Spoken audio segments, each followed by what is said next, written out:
Welcome to Crappens. Don't wait a week for a new video. Join our Patreon at the Crappens On Demand level for instant recap access. Link in description. Enjoy the show.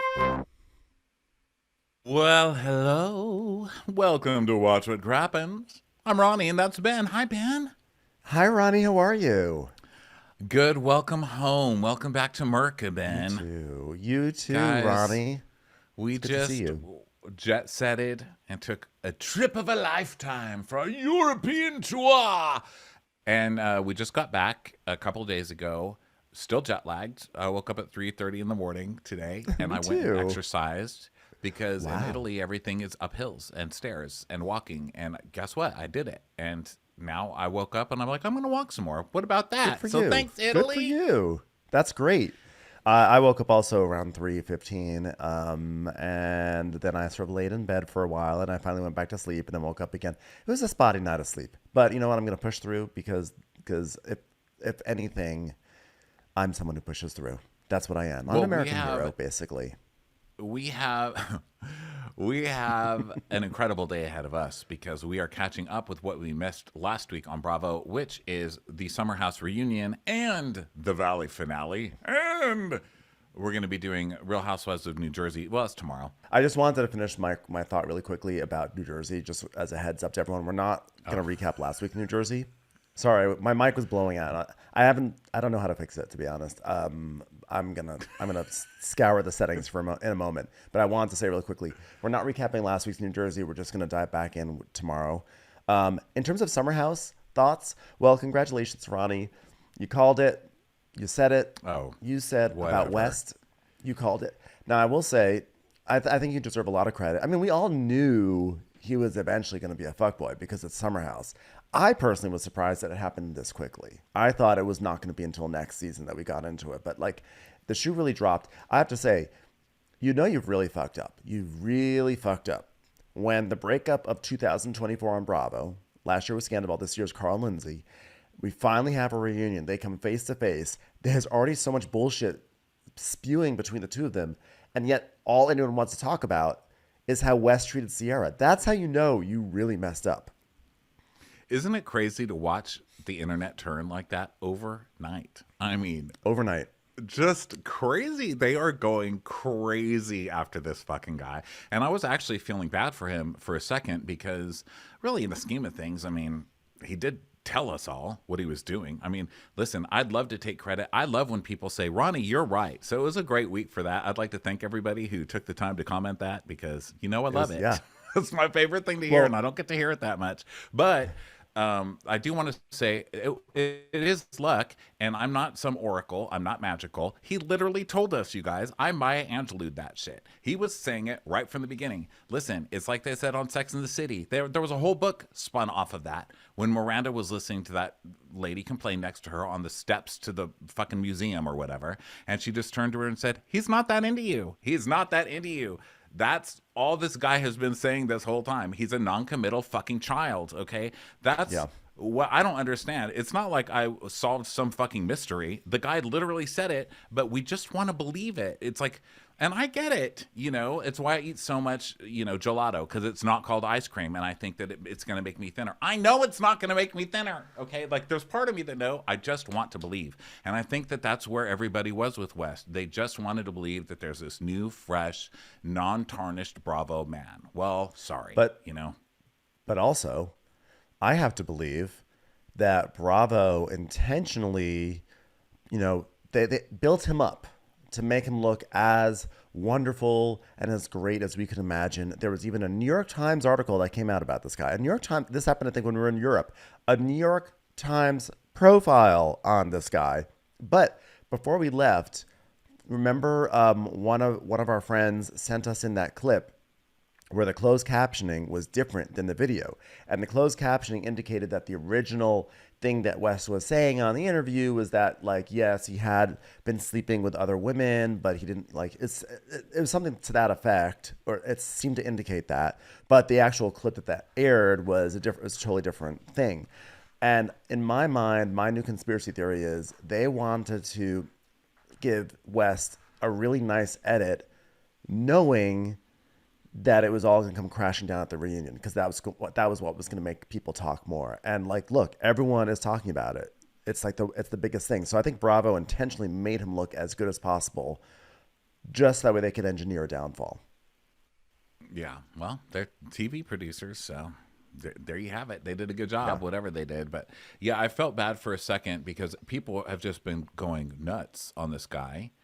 And in the scheme of things, as far as I could see, he didn't really lie. I mean, he basically said, I'm not going to commit to you. I'm going to tell you I love you. I'm going to invite you to see my parents. I'm never going to call you my girlfriend. And you have no shot in hell. I mean, that's what it sounded like to me that he was saying. Of course, I'm old. And so I've been through this guy many, many times. I've fallen for this guy so many fucking times in my life. I've been this guy in my life, actually, where you just are with somebody and you're like, I mean, I like you, but like, there's nothing that's going to make me suddenly fall in love with you. I mean, it is what it is. We're like hanging out. We like each other. Like, what do you want from me? I'm being honest with you. I mean, I've been that guy too. So, anyway, I felt kind of bad for him, but then I did I don't feel not bad for when him. I saw clips of him. Well, I didn't feel bad for him when I saw clips of him like standing on tables with girls, fans like surrounding him, filming him on the phone, and he's just like slow, sexy dancing and like feeling himself. And I'm like, fuck this guy, fuck this trashy guy, Yeah, I my don't feel feeling bad is anymore. basically my feeling is that, like, yeah, he was very upfront with the fact that he is afraid of commitment, and that usually at a certain point of relationship he self-sabotages or just goes away or whatever. He was very like upfront and aware about it, which, by the way, it's like, that's fine to be aware about it. What are you going to actually do about it at this point? Because it's going to get old Right, very it quickly. doesn't Probably already excuse it, has though. gotten old. Right. But also, like, when Sierra's like, I want to know, is this like, are we going down a serious place or not? And he's like, no, no, no, yeah, yeah, yeah, I really do like you. And he brings her out to meet the family and to this place and holidays, whatever. And then it's like, oh no, I'm like overwhelmed. I can't do this. That's where it's really annoying. That's where it's, because like, you had ways out, and she even says it, we'll get into it, but like, you had many exit ramps, and yet you still decided to drive the, the car into the Grand Canyon anyway. And it's like, why did you do that? Well, And like, that was what a sucks moment is, of empowerment, Ben, driving the car into the Grand Canyon. Okay, that was Thelma and Louise taking a stand. I So wasn't let's talking not about their have him- car. I was talking about just some bad driver on the highway. Oh. I was like, let's not take a feminist iconic moment and give No, it to this bitch. I'm just talking about a Toyota. West. It's just a Toyota in the You're Grand like a Canyon. Corolla, literally just down the hill. It was like a Corolla that could have gotten off at the Super 8 and instead just Yeah. drove into the Grand Canyon. But honestly, though, like, what's annoying is that now this is going to make Sierra be like, okay, she'll probably be even more like, before we do anything, I want a commitment. And then in the society that we live in, it's like, oh, look at that crazy woman. She just wants a commitment. That's the thing with women. They're so not carefree. They always want a commitment. They always want to lock it down so quickly. But it's like, but look at what women have to deal with. Look at that. That's bullshit. Like, and of course you could, it's, in gay relationships, it's there too, yada, yada, yada. But like, that's like, men, because it's men. it's You're dealing with men. Men That's fucking why. suck. But We it's suck. also kind of what we open it up to. And I think, I can't speak for women, obviously, because I'm not in that world.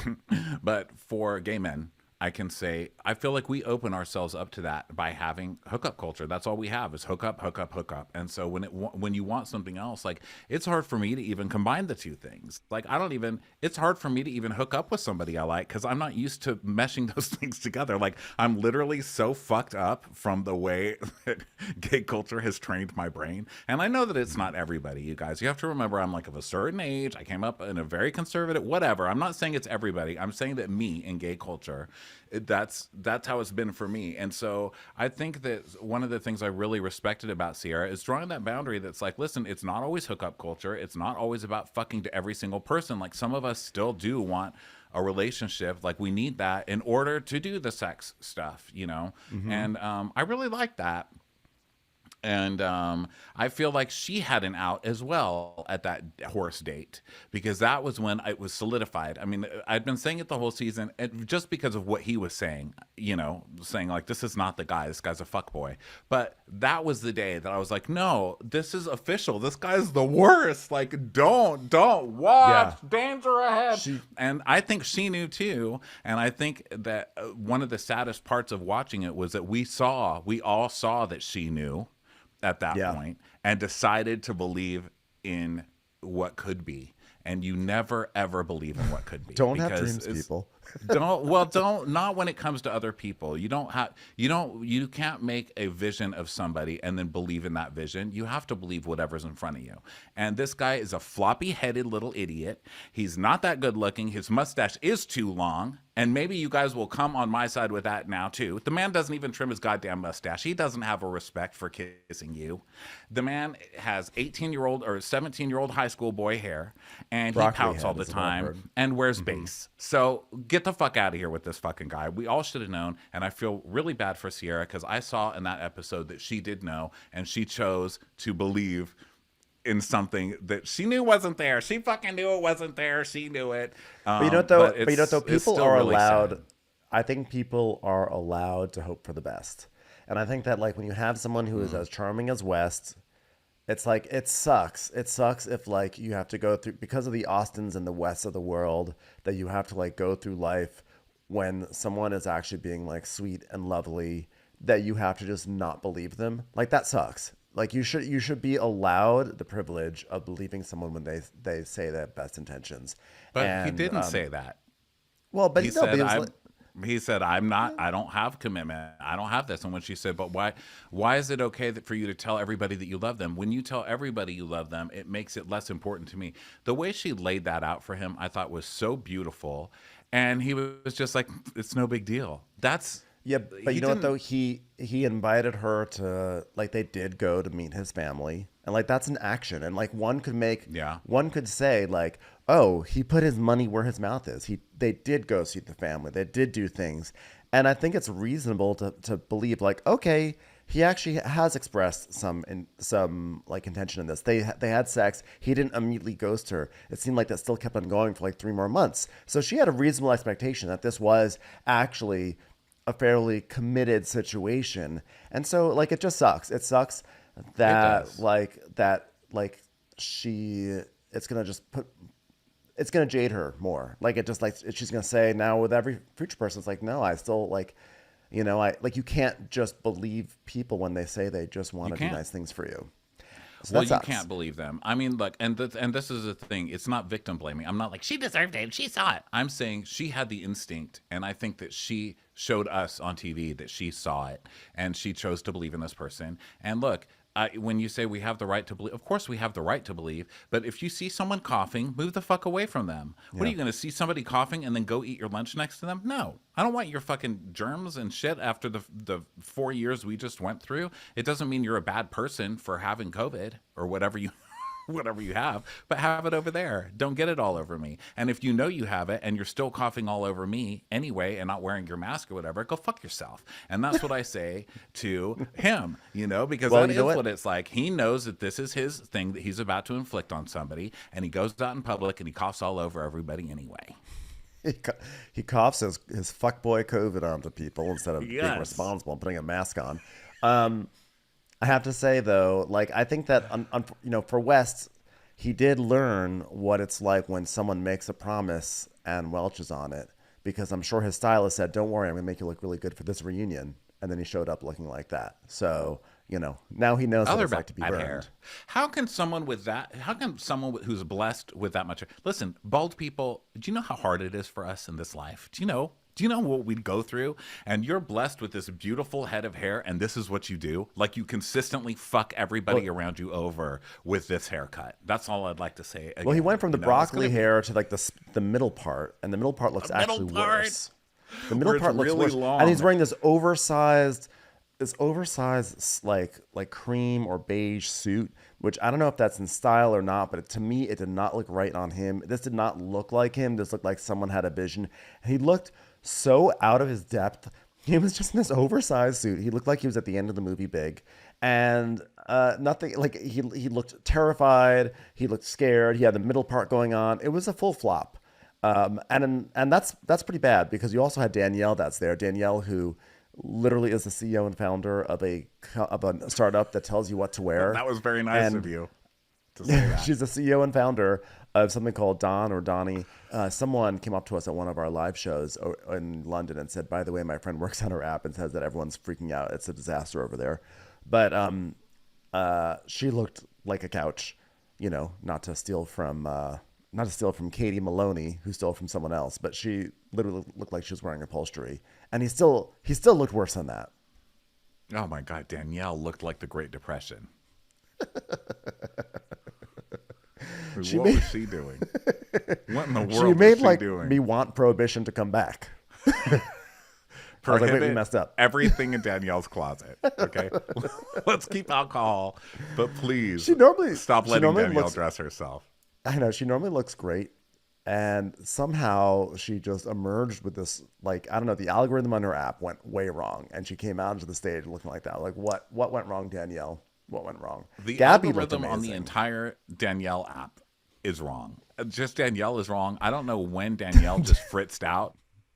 App has not been updated in more than 3 years. I can tell you that right now. Yeah. It's got 1 star on the App Store, the Danielle app. It's got to go. They've got to update it or get it the fuck out of the App Store because it's wasting my. What is she even doing now? This whole Danielle thing with you're a bad friend for tattletelling on something that I did and let you take the fall for it. What the fuck was that? What is this show? What is this show? I was screaming on the plane watching this show. I was dying. Wild. Danielle, ever since, I really think that ever since she got out of her relationship, or once her relationship with Robert started going sour, she really has lost her way. She is sort of like, she is like a bad update on the App Store. She's like when Facebook changed their timeline and everyone got so mad at Facebook. That's what she is. She's like a bad Facebook update. Oh my God. Well, that's the reason you have to hit following on Instagram, when you can choose how to display your posts. Like that I never works. knew about that. Up on the top left hand side, the Instagram logo, if you hit that, then a little menu comes down. And if you put following, it'll put the most recent first.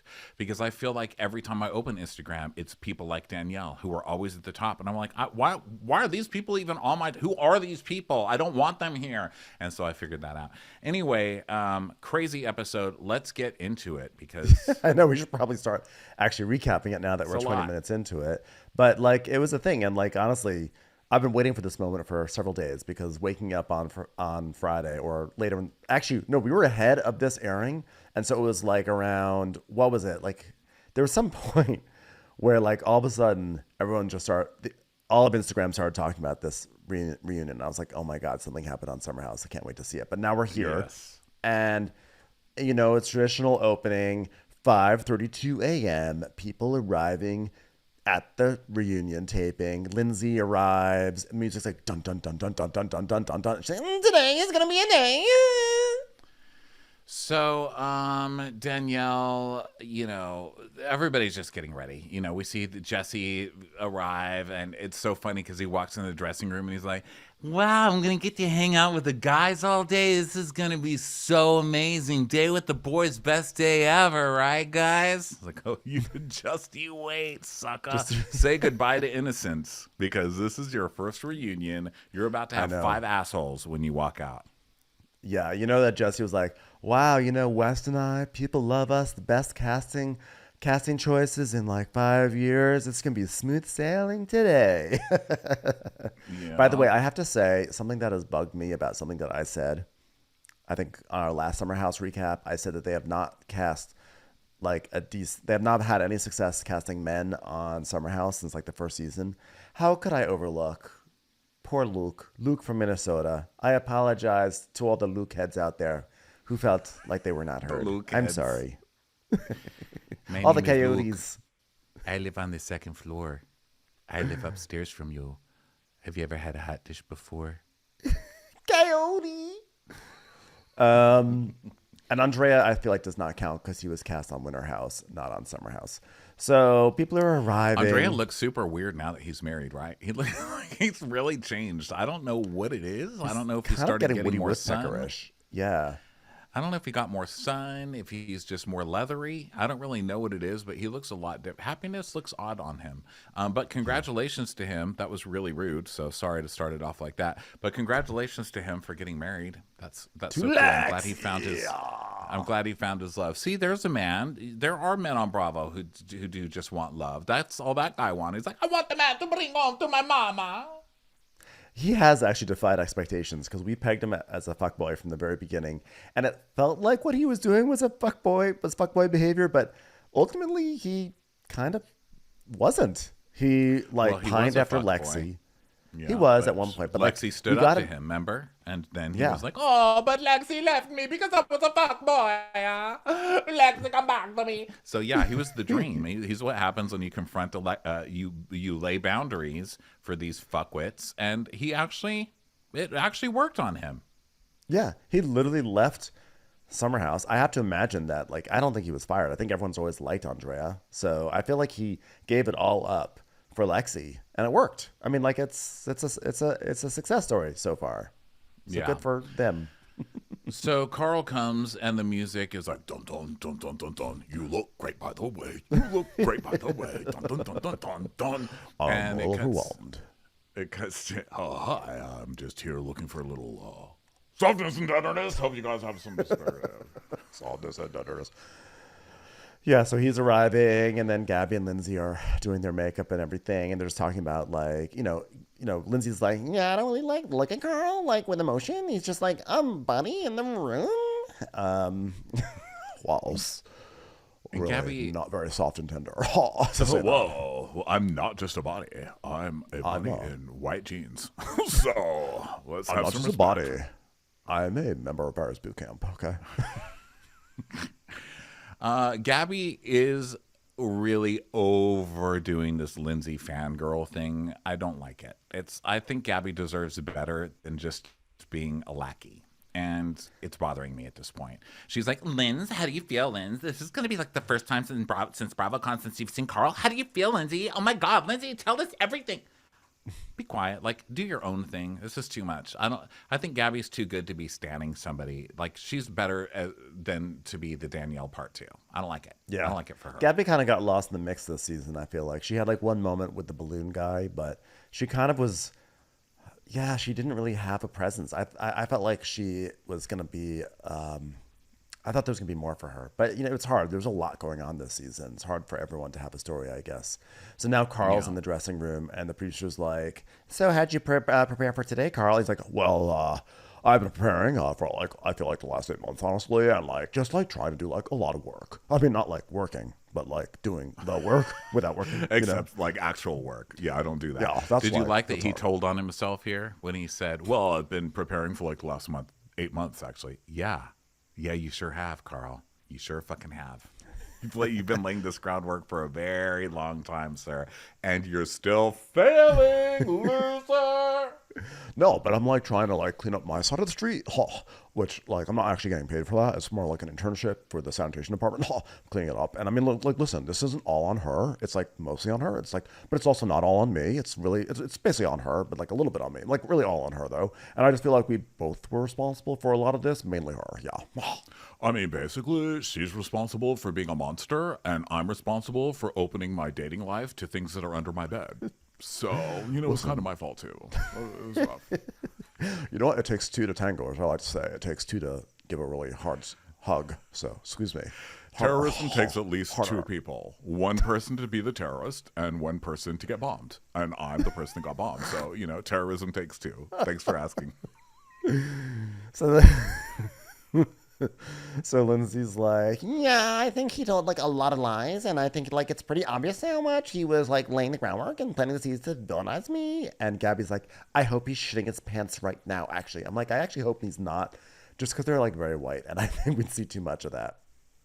So then back to Carl. He's like, oh, there's like things that have been happening since we've broken up that just like aren't true. Oh yeah, I can't wait to hear them because it turns out they came from your fucking mouth. By the way, he's like, and like I'm struggling to like navigate it, and it's like takes two to navigate, like I'm driving the car, and then Lindsay's grabbing the steering wheel, and she's like moving it all over the road until I crash into something, and then I have to clean up my side of the street. So yeah, it's rough. It's rough. And I really feel like I made the right decision, and I hope that like someday, like maybe she'll realize it was like the best decision for her too. But like it'll take a while because like monsters don't often have a lot of self-reflection. That's why they're monsters. So anyway, so here's Carl telling on himself again. Just want to submit into evidence that Carl just said, I feel like I made the right decision. And I hope one day she realizes that I made the right decision too, because he's going to spend the rest of this hour trying to gaslight us all into thinking that he never broke up with Lindsay in the first place. But this whole thing is in Lindsay's head, and she's the one who broke up with him because she took it the wrong way. So just in case anybody fell for that load of horse shit, there you go. Yeah. I also just want, like, really, like, what Carl should just do is just stand in his truth, which is like, you know what? We obviously weren't looking. You saw it on TV, and I realized it, and I said, I don't want to do this anymore, and I don't see what's so wrong with that. If he just, like, almost says that, I think we'd be like, well, kind of can't argue with that. But say it's like, yeah, well, it's both of us, and, like, we both had issues, and, like, I don't know, it was, like, hard, and I keep my size pretty clean, and I'm like, I don't know, but I've been, like, not forgetting to do it. It's like, shut up, just say, it was not working. I was miserable. Just say it. Well, that's the thing, and this is like typical Carl obfuscation, where he's trying to trick us.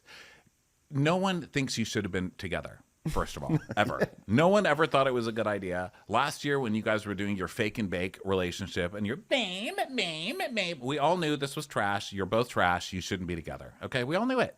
So we knew it from the first time you fingered her. No one is mad at you for breaking up. Everybody is so happy that you actually broke up because you should not be together. Okay, you're emotional terrorists, the both of you.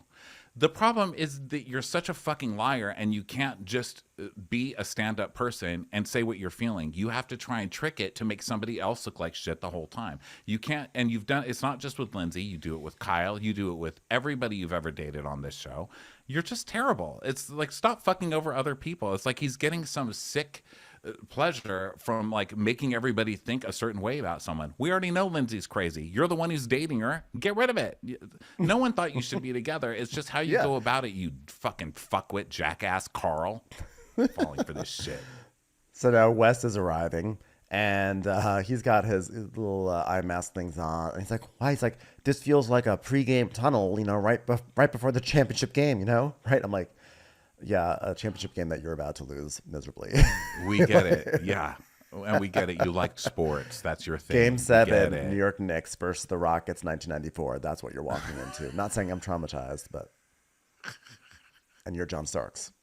I'm just trying to speak West language. Yeah, I don't really speak that language, but I just, every minute he's like, yeah, I'm into sports. We get it. Have fun scratching your nuts with your friends, okay? Like, just keep it off my TV.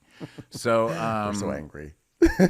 I am. We're like, yeah, we've had like a week of not being able to be angry at people. We're like, we've had a week of enchantment.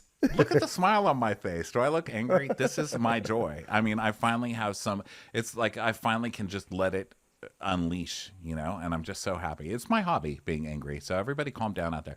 Oh, and also all the people getting pissed off at me all the time. Yes, I'm Team Lindsay on this, officially, firmly, and that is my right. And if you think that Carl has been abused, which I'm getting a lot in comments, oh, you stand up for abuser. No, rewatch this and take your fucking blinders off and stop hashtagging boy mom. Okay. I just want you to know that I'm just kidding. No one did that, but the person who apparently is most abused is me, Ronnie, because someone sent me a message saying like, "Don't let Ronnie abuse you into agreeing with him." I was like, "What?" I have been fully of this mindset from the beginning. This was. If you go back to the beginning of the season, I have been fully of the mindset of like, Carl knew what he was getting engaged to, who he was dating, who he proposed to. This has been on Carl the entire time. I'm sorry. It was tasteless what Lindsay said about like cocaine Carl, or you still on whatever, but like I have really been on Lindsay's side this entire time, which is funny because all of last season I was on Danielle's side. But you know what? I feel vindicated about that too. You do? Yeah, because Danielle was totally right. Let's not relitigate that, please, because we were on different sides of that. I don't want to go fight about that. And we've got enough today. We've got enough. But as far as being bullied into thinking what I think, I don't care if you agree with me. Listen, I don't care if anybody agrees with me. I don't need you to agree with me. I have more fun when you don't agree with me. Like, that's why half the time I'll say one thing and you'll agree, and then I'll change my opinion immediately just so we disagree. I think it's more fun when we disagree, so whatever. Well, let's move forward here to the people coming out onto the set, because then it's just, we have a bunch of stuff of people just backstage being like, oh, you excited about it. So now Andy's coming out onto the set, which is all Italian. It's like that because there was the Italian dinner that happened at one point. So it was pretty much where you were for the past week. It was basically all your photos on Instagram was this set. And Andy's coming out, and this episode was supersized, and it was supersized because they had to fill out the time. So I don't understand why they supersized an episode and then they stretch the content, like just make it a normal hour. But then we have like 10 minutes of people coming out to the set one at a time, and Andy be like, "Wow, you look great. Love the midriff." This set didn't make sense to me. It's supposed to be for an iconic episode. The Italy was not an iconic episode. Who cares about the stupid Italy party? It was dumb. Andrea barely did anything in that party. The iconic party was the apocalypse party, and it would have been a lot more fitting for this reunion had it been an apocalypse set, and everyone would have had to come in their apocalypse gear. Now that is how to do this season, because this season ended up being a fucking shit show and the end of the world for some of these people, and it should have been set accordingly. I think Andy should have shown up dressed like Tina Turner and Mad Max Beyond Thunderdome. He could have had those big like caterpillar earrings and a giant like mullet kind of thing going on and a chain link dress. It would have been fabulous. Guys, I just have one thing to say before we begin this reunion. We don't need another hero. She has big earrings and he has a huge fearing of Jewish people. It's Mel Gibson and Tina Turner. Welcome. Mel Gibson, that anti-Semitism is getting pretty big. When did you get that done? Looks great. Looks great on you. Well, much like Carl and Lindsay, two people enter, one person leaves this relationship.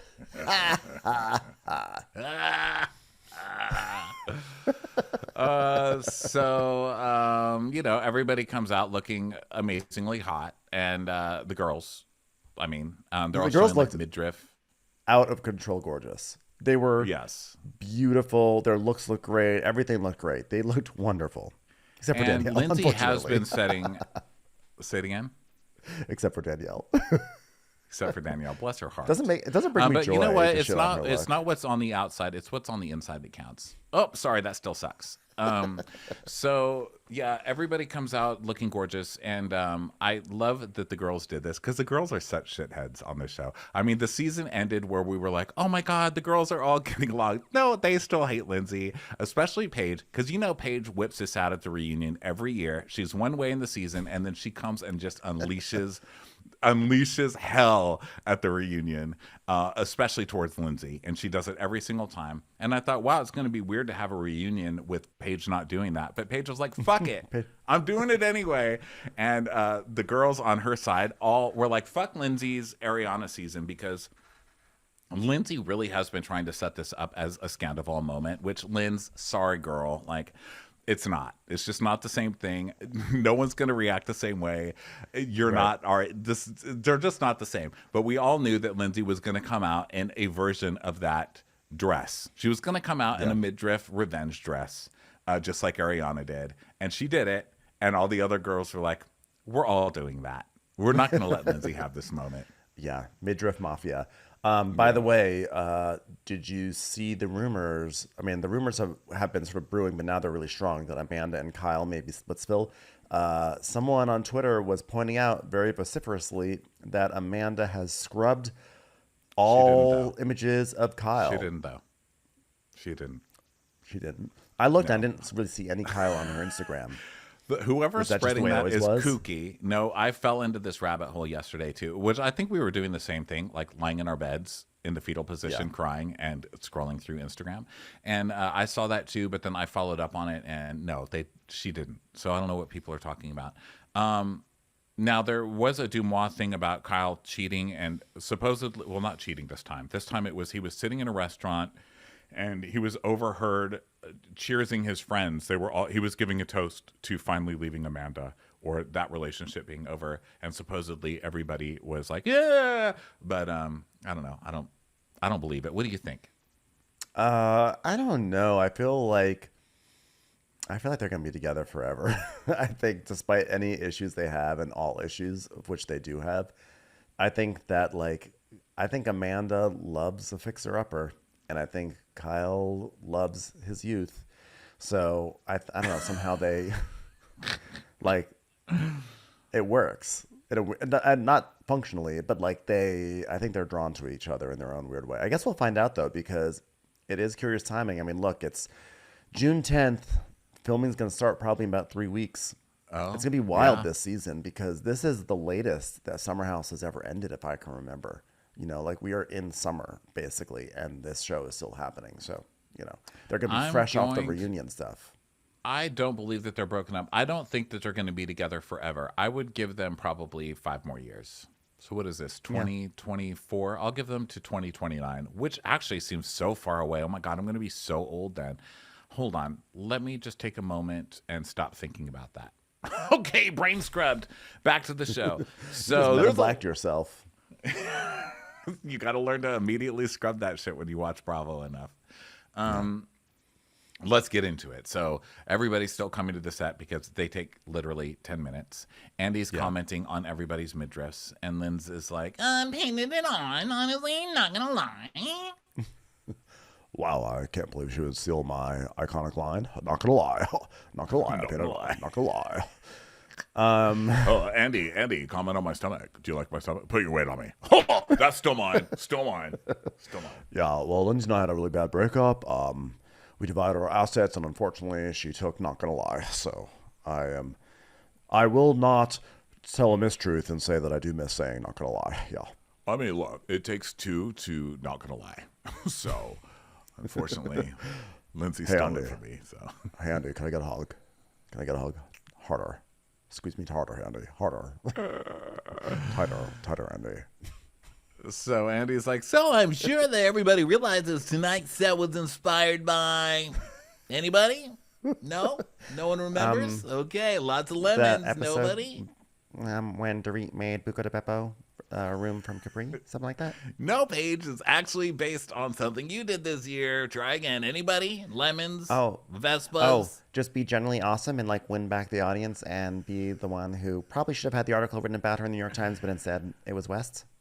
it was another trash man on Bravo. No, I know, but it still is something that you did, Paige. Let me see. A lemon. Oh, is it Danielle's app? Oh, you won't get a lemon unless you download Danielle's app. Well, no, this is actually remember the Italian party you did like at the very beginning of the season? Remember? No? Ha! Okay. So he's like, so by the way, Sierra, I hear you and Madison from Southern Charm are on a billboard in Times Square. And she's like, yeah. For what? I don't know. I was like, you're not really Soap? promoting it very well. Please let it be like bleach. Like just to bleach the Austin off. Please.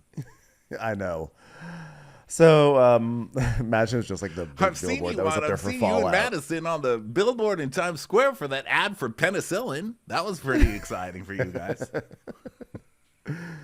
So anyway, Andy, this really goes on for a very long time. Andy just saying hi to everyone. He just says hi for so long. He's like, oh, Andy. Jesse Solomon. Oh, I stood up and cheered after your song. And we see the Jesse Solomon song. What would Jesse Solomon do? Which, by the way, I'm officially over that song. I'm just going to say it I've right always now. hated that song. Fuck that song. I didn't love it to begin with. I thought it was a cute moment. I didn't love it. But then I heard a remix of it, and I was like, okay, this has gone too far. We do not need a I remix heard of the that. Jesse Solomon song. No. Yeah, don't encourage him. So Andy's like, wow, I was in my room standing up applauding for you with my penis in one hand and my other Sorry, that's probably too much. God, you're Sorry, tall. I in my memory there was a clap, clap, clap, but in reality it was more like a fap, fap, fap. So then West, okay, who cares? So then he's talking about Kyle has made a deal on Watch What Happens to cut his mullet. And everyone's clapping and chanting about it. And Paige is like, yeah, just so good looking without the mullet. I mean, it would basically be like Danielle without really everything that's happening right now. So can we just trim Danielle? Can we just trim Danielle out? That would be great. So Andy's like, "Hi, Lindsay. Did Ariana consult you on your revenge dress tonight?" And she's like, "No, she didn't. I also like to mention that after this show, I will be opening up a wrap shop full of all your favorites, like a chicken Caesar salad wrapped in a flatbread. He had falafel. He had falafel. He only has himself to blame for having falafel. Okay, Lindsay. Okay, you're not in Chicago. Yeah, it's actually going to be more of a pita pocket place. It's going to be called I Pita the Man. I Pita the Fool. There's something about pita. Lindsay, what was I going to say? Did you see the competing influencer ads of Carl and Lindsay? Oh, I love that. That was great.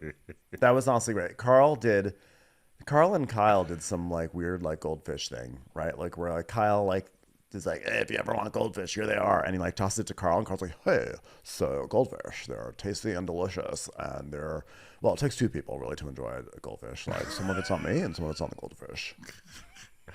I told those goldfish to put their weight on me, and they slid right down my throat.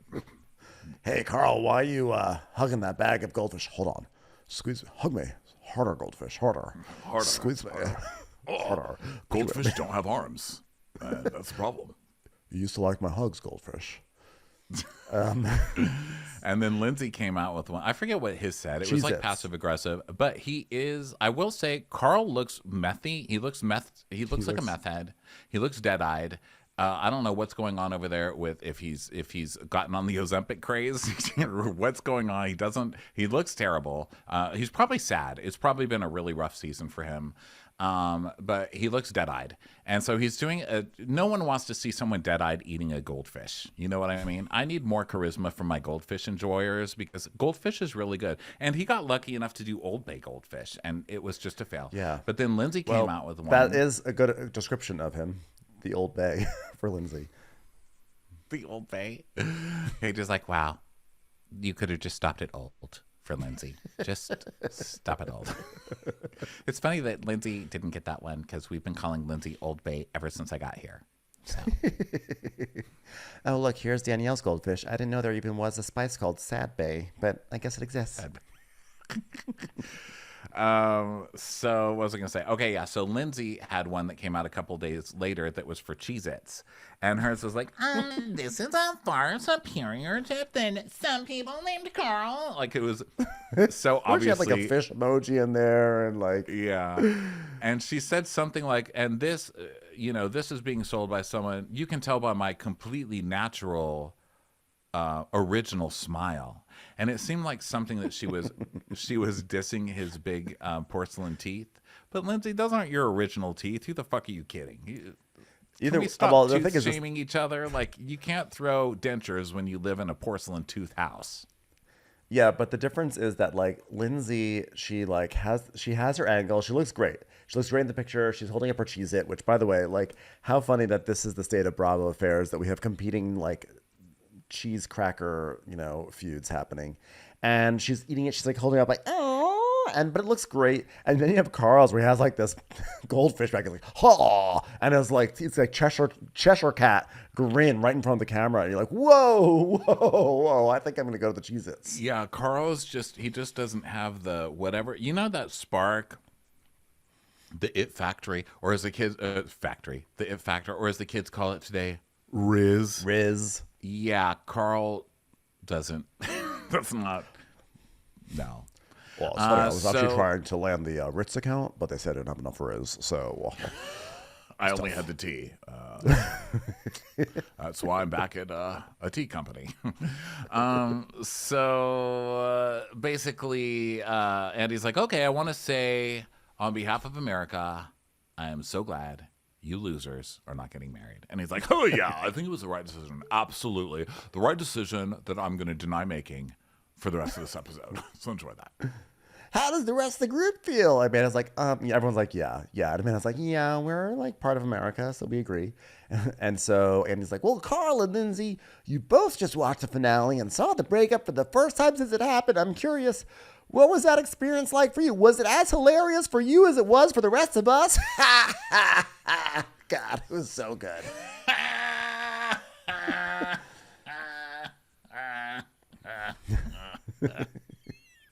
She's like, I mean, I lived it firsthand, and like, it was just like reliving exactly how I experienced it in like real life. Except this time, my fingers were more orangey because I was eating Cheez-Its available in the grocery section, I mean, the cracker section of your grocery store. Yeah, like, obviously, like, I think it was interesting to watch back from a different, like, lens, because it was just, like, a microcosm of, what our relationship was like and the challenges that we, faced in our relationship. She's like, him talking over me, maybe? It's like, as you say, as you talk over him. I like that you talk under him and over him at the same time. Yeah. Yeah, well, the communication and like some of those things, like it's like really hard to rewatch. But like I said, it's like I think it's important to like watch it and like just try to move forward and heal from it. Maybe have like a super tight hug that's like squeezed, like really feel those biceps squeezing around your waist, you know, something like that. That'd be great. Thanks. Harder. Harder. Squeeze harder. Please squeeze harder. Harder. You're squeezing wrong. I'm never gonna get that.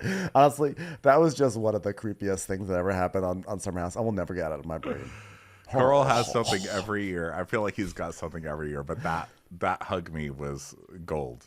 You know, and for people who have been listening to our podcast, but like maybe weren't watching the first season of Summer House, like the reason why we're always like put your weight on me is because in the very first season, when he was dating or like fucking around with Lauren Workus, there was one point where they were making out and he like wanted her to like lay on him while they were kissing. He was like, "Oh, put your weight on me," and it was such a strange thing that like we have always joked about it since then. So it was so funny that it kind of came full circle with this hug moment where he's like, "Hug me, tighter."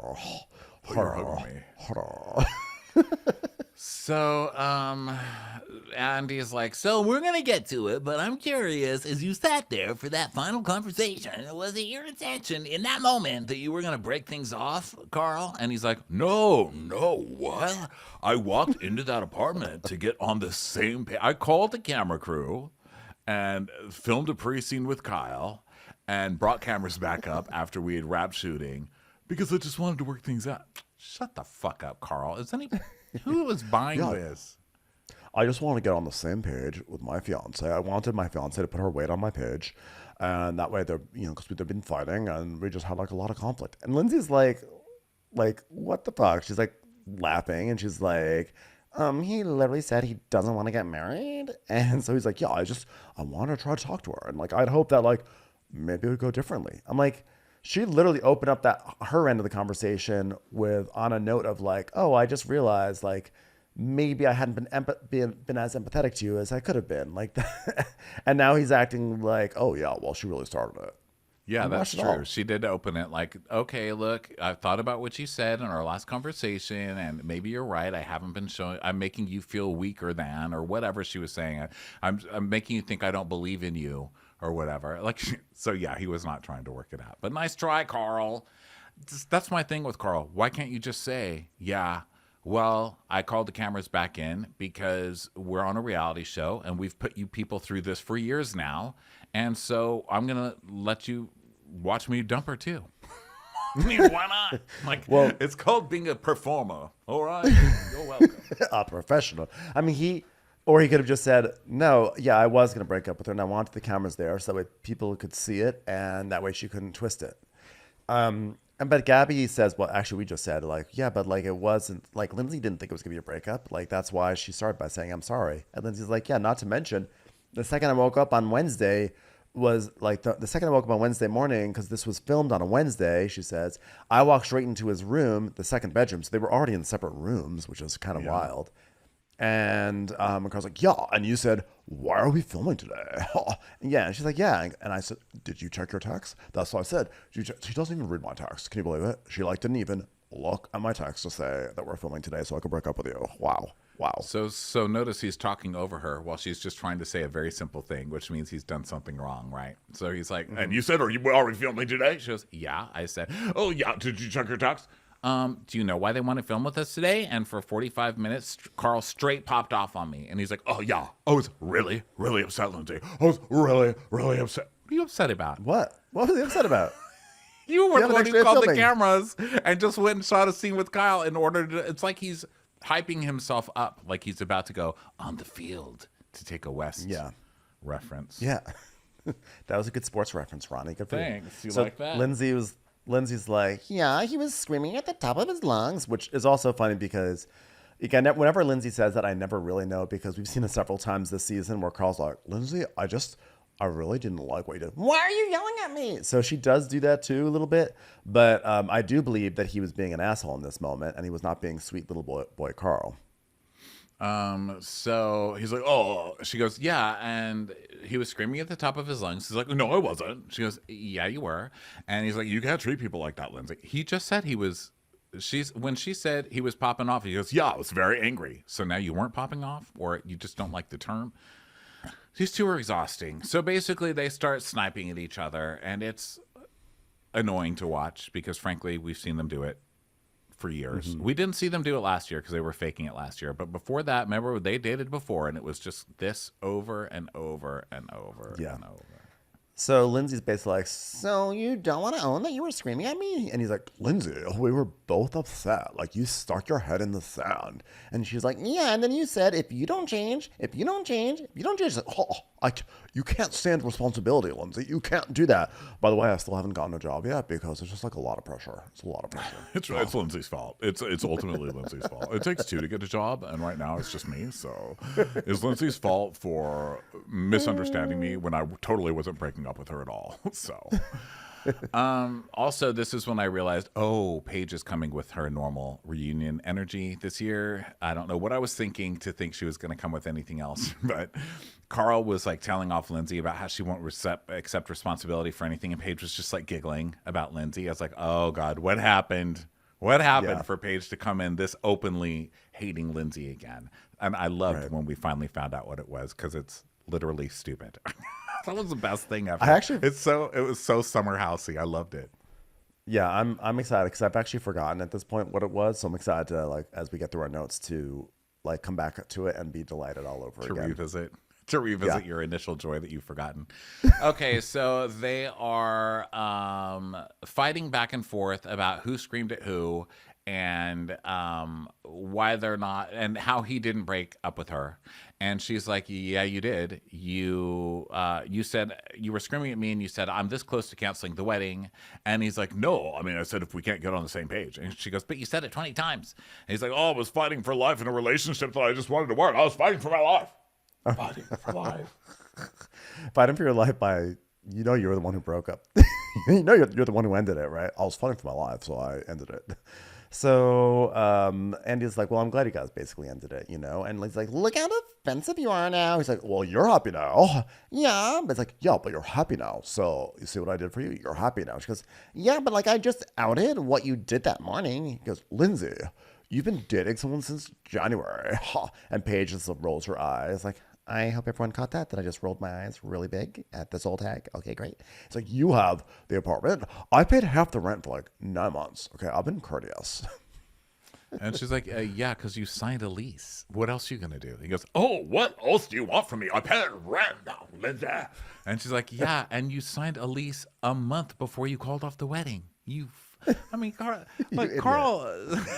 Literally, you idiot. What's wrong with this person? It's just like one bad decision after another with this guy. He's saying that he's courteous because he upheld his end of his contract over this apartment. He's like, well, I've done everything I'm legally bound to do, and I also paid over $125,000 for the wedding. I took care of the apartment and the wedding. You did not?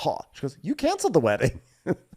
Yeah, but I told you I did not want to move forward with the wedding. It takes two people to like want to move forward with the wedding. She's like, yeah, and you took care of the cancellation fees that you canceled, that you caused. So why are you saying all this stuff? Yeah. He's like, yeah. I mean, what stupid fucking. It was the best decision for me. I paid everything. After I ruined it, I paid for it. Wow. Yeah. You break it, you buy it. Have you ever been to a store? Yeah. She's like, you want a pat on the back for that? He's like, well, maybe a high five. So Andy's like, all right, because honestly, it's exhausting, right? I feel like even the audience, Andy, everyone's already exhausted. So he's like, okay, well, we have a lot to discuss. Let's move on. So Danielle's like, I need some limoncello. Danielle, this is still how you come into a reunion? Like, party? Anyone want to party? We should be partying right now. Why aren't we partying right now? Shots! So now we go to another segment, a bro segment and everything. Andy is like, I gotta say, man, like talking about the the bros, okay? Was it the new energy that Wes and Jesse brought? Was it the old pals, Kyle and Carl? Guys, am I right? Who else jerked out to all four of these guys? Anyone? Just me? So it's just like the bro segment, how like the bros love each other, bro. And so did Carl complained that there wasn't enough male energy. Did Jesse and West fix the problem? And he's like, oh, tenfold. Kyle, who's the better big spoon, Amanda or Wes? Because there was that scene where Kyle woke up in the middle of the night basically being spooned by West, which was still great to see again. So Kyle's like, I mean, West for sure. And then Andy's like, yeah, I have to say it was very sweet when you woke up spooning with West. I definitely have saved that video on my laptop. So Amanda apparently said something, I don't remember this, but she said something like Jesse humps and West fucks. And she's like, I take it back. I think that Jesse also fucks Kyle. So Jesse's very proud. He makes a muscle. And so Andy's like, West, the viewers were immediately drawn to you. And Jesse, you were a little more of a slow burn. Why do you think that was? You know, Jesse was like, I thought everyone loved me out the gates also. Thanks. Thanks for that. He's like, oh, you know, West is like effortlessly cool. And I'm just like, oh, you know what I am, Andy. I know what I am. And Paige is like, yeah, you're effortlessly cool. And he's like, guys, stop. I'm like, we call you by both of your names. No one's going to say that West is cooler than Jesse Solomon. People didn't like you at first because you arrived like a fucking douchebag, okay? Yeah. Which he cops to in the next little section. Yeah, he's like, yeah, I showed up on a few hours of sleep, and I immediately hit on, like, taking woman, and I was, like, hammer drunk. It's just, like, so funny, because I don't even remember saying, take a shot out of my dent, right? And then they show that clip I love of, they have that weird banter where he's like, good for you. And Paige's like, oh, good for you. No, good for you. And then she does that thing with her mouth where she goes, because she's, like, so mad at him in that moment that she can't even formulate a word. So he's like, I didn't get that impression. Did you? That she got mad at him for saying that? Well, she was like, oh, this guy's going to to try to. I thought like her face was like, oh, you're going to try to fuck with me? Because she's like, oh. They just show her like sort of like doing like a goldfish mouth. Hey, I love old it. bagel fish. That was an old fish, old bagel fish. I'm winning. Sorry, I'm winning the it was- influencer wars. It's original goldfish, doesn't count. Original flavor. So, let's see here. So Jesse's talking about how he didn't even know.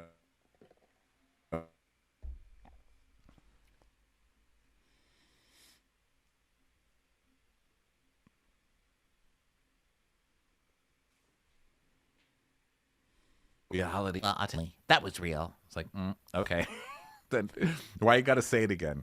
I don't know. I think everybody wants Jesse Solomon to want to make out with them at the very least, don't you? I mean, we all want to be picked. Yeah, I mean, Cute Jesse he's super Solomon. hot. He's super hot. Just please stop singing about yourself in restaurants. You got to Yeah. stop that. Also, And smile again- less when you talk. I'm okay with him smiling, but don't I like do it, want 'cause him. it's like this. I feel like he'd run you over and be like, "Hey, you know what? I ran you over. I know I did, but it's because you jumped in front of my car." And he'd still be smiling like that right in your face. I just want him to have a more realistic view of his singing voice, which is that it's nice, but it's nothing more than nice. I think you have to have a healthy delusion to be on these shows. He's definitely got it. He's definitely got it. So Andy's like, Sierra, you're not someone who typically warms up to new people immediately. What was different about Wes? And she's like, I mean, he was funny. I love a funny guy. We've all seen that. I don't know. I don't know. Like, I don't know. Whatever. She's like so over him, you know? And Wes like scrunches his face. Like he's like upset that it's not like a full-fledged endorsement. Yeah. But she says, I got she- God a little bit. She goes, Yeah, she says, I I got God, God. I think. And so West makes but I'm just a little boy. He makes a face like that. And so Andy's like, wow, I don't know what that means. I got a boner right now looking at Wes pouting. That's cute. All right, let's move on. Carl, what was the status of your relationship with Kyle between last summer and this summer? Were you worried about coming back into the house with a person who's still got a mullet and can't read a room? He's like, well, last year was a really good moment on this stage for us because we really got a lot off our chest. And then we see a clip of him holding hands with Lindsay last year at the reunion, and him and Lindsay against the world, and the world was Kyle. Yeah. But now they're best and friends. they hugged, and he's like, yeah, no, I love this guy. I'm like, I want to find a way just to like share how I was feeling, but like I also give him grace and like try to just like work through it. Like that's what you gotta do, give people grace. And I guess some people can't give grace all the time. So like I guess I was kind of like finding grace. I was like hugging. I actually found my old DVD box set of Saving Grace. It was a great TV show from the early 2000s, and I just hugged it. Like last year it was like Grace Under Fire, but like this year it was just like Saving Grace. It was so much grace, Andy. It's like such a really a lot of such grace. a great show. So put your grace on me, Andy. Put your grace on me. It could have been Will and Grace, but that was just the obvious choice. Saving That's Grace like too is where gay. I want to go. I'm not gonna say Too that. gay. Yeah, Saving it's Grace too is gay. like Saving Grace is like a great show. I love it. Ha. No, there's anything wrong with that. But No, not nothing at all. Ha. I love it. I love it. But like, but Saving Grace is, it's emotional. Holly Hunter, like she's just the best. So then he's like, yeah, but no, like I love this guy. well, Shira from DC says, after all the drama from last summer, do you feel like you were able to be honest with Kyle about Lindsay, or was his relationship a topic you tried to avoid because it seemed like it was hard for you to keep your mouth shut? When did it ever seem like it was difficult for Kyle to keep his mouth shut? He's done nothing but insert himself and try and call Lindsay an asshole this entire season, as he has every other season. So when was this trying to keep his mouth shut? I think Kyle has weighed in quite a bit, and Kyle says he thinks he actually did a good job of keeping his mouth shut. And he said it. He said, like, yeah, even going back to prior summer when a lot of people were questioning the relationship, I think where I put myself up for questionable behavior was just that moment in season 7 when I went off on Lindsay. And that was like during that game night where Kyle was like, she fucking sucks.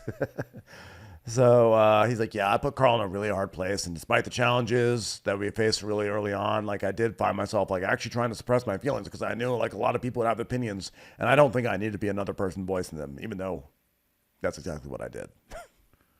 So what about how Kyle asked Carl to officiate his wedding, but then the ultimate slap in the face, Carl asking Kyle to be a flower boy.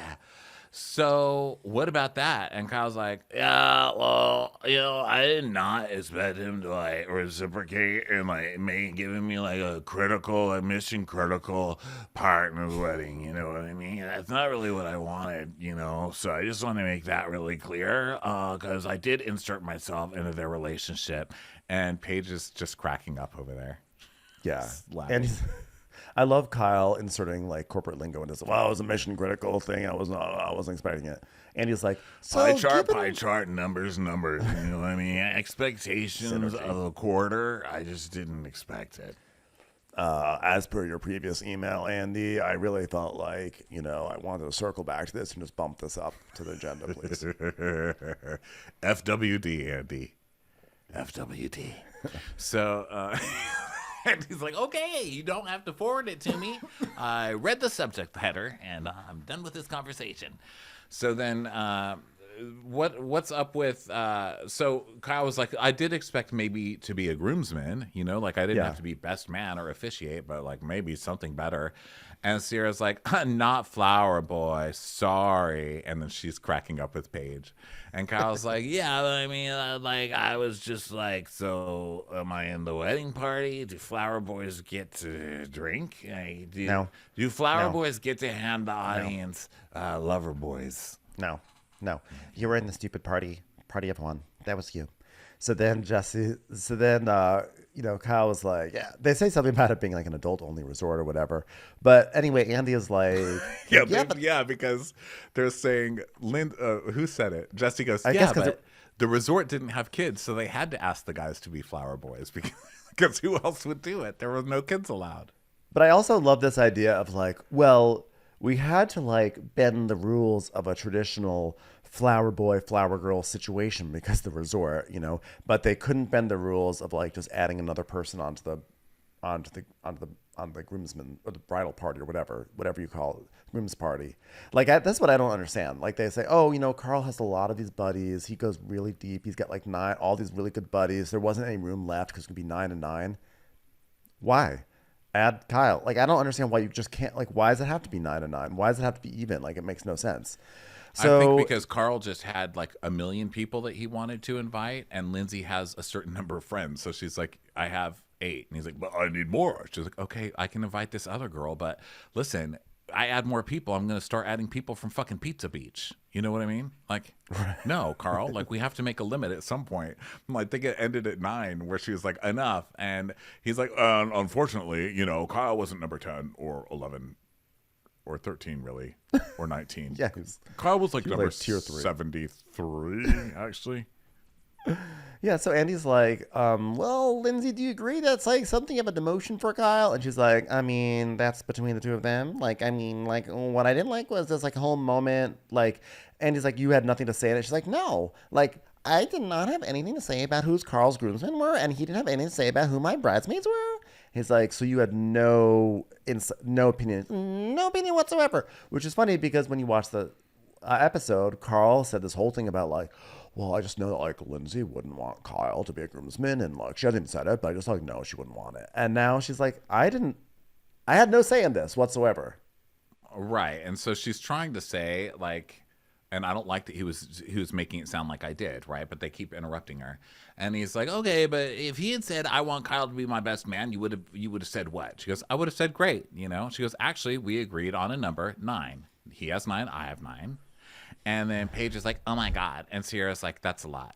And Paige was just like, well, she's really old and you don't know if like half of these people are going to die by the time the wedding comes. You have to have backups. A bridesmaid for every decade you've been alive. So Lindsay's like, she's like, well, he has like lots of friends for years and years. And like when all was said and done, like all his groomsmen were taken by dudes that he's known for like a very long time. So I was like, okay, then what about Kyle and Luke and Andrea? Like we need to do something for the Summer House guys. And then Paige makes a face like, gross. She wants to do anything for the Summer House She's guys. like, I'm not going to do that. So Andy goes, oh, so that was your idea, the flower boy thing. And she goes, well, yeah, it was. And he's saying it in an accusatory way. This reunion is so fucked up. He's like, oh, so it was your idea to make Kyle a flower boy. She's like, yeah, because if I didn't do something with them, they weren't going to be in the wedding at all. And he goes, yeah, but you just said you had nothing to do with it. Andy, you didn't let her finish a fucking sentence when she was trying to answer you before, because you're trying to have some gotcha moment on a moment that's not a gotcha moment. She said that she had nothing to do with him not picking Kyle. That's what she said.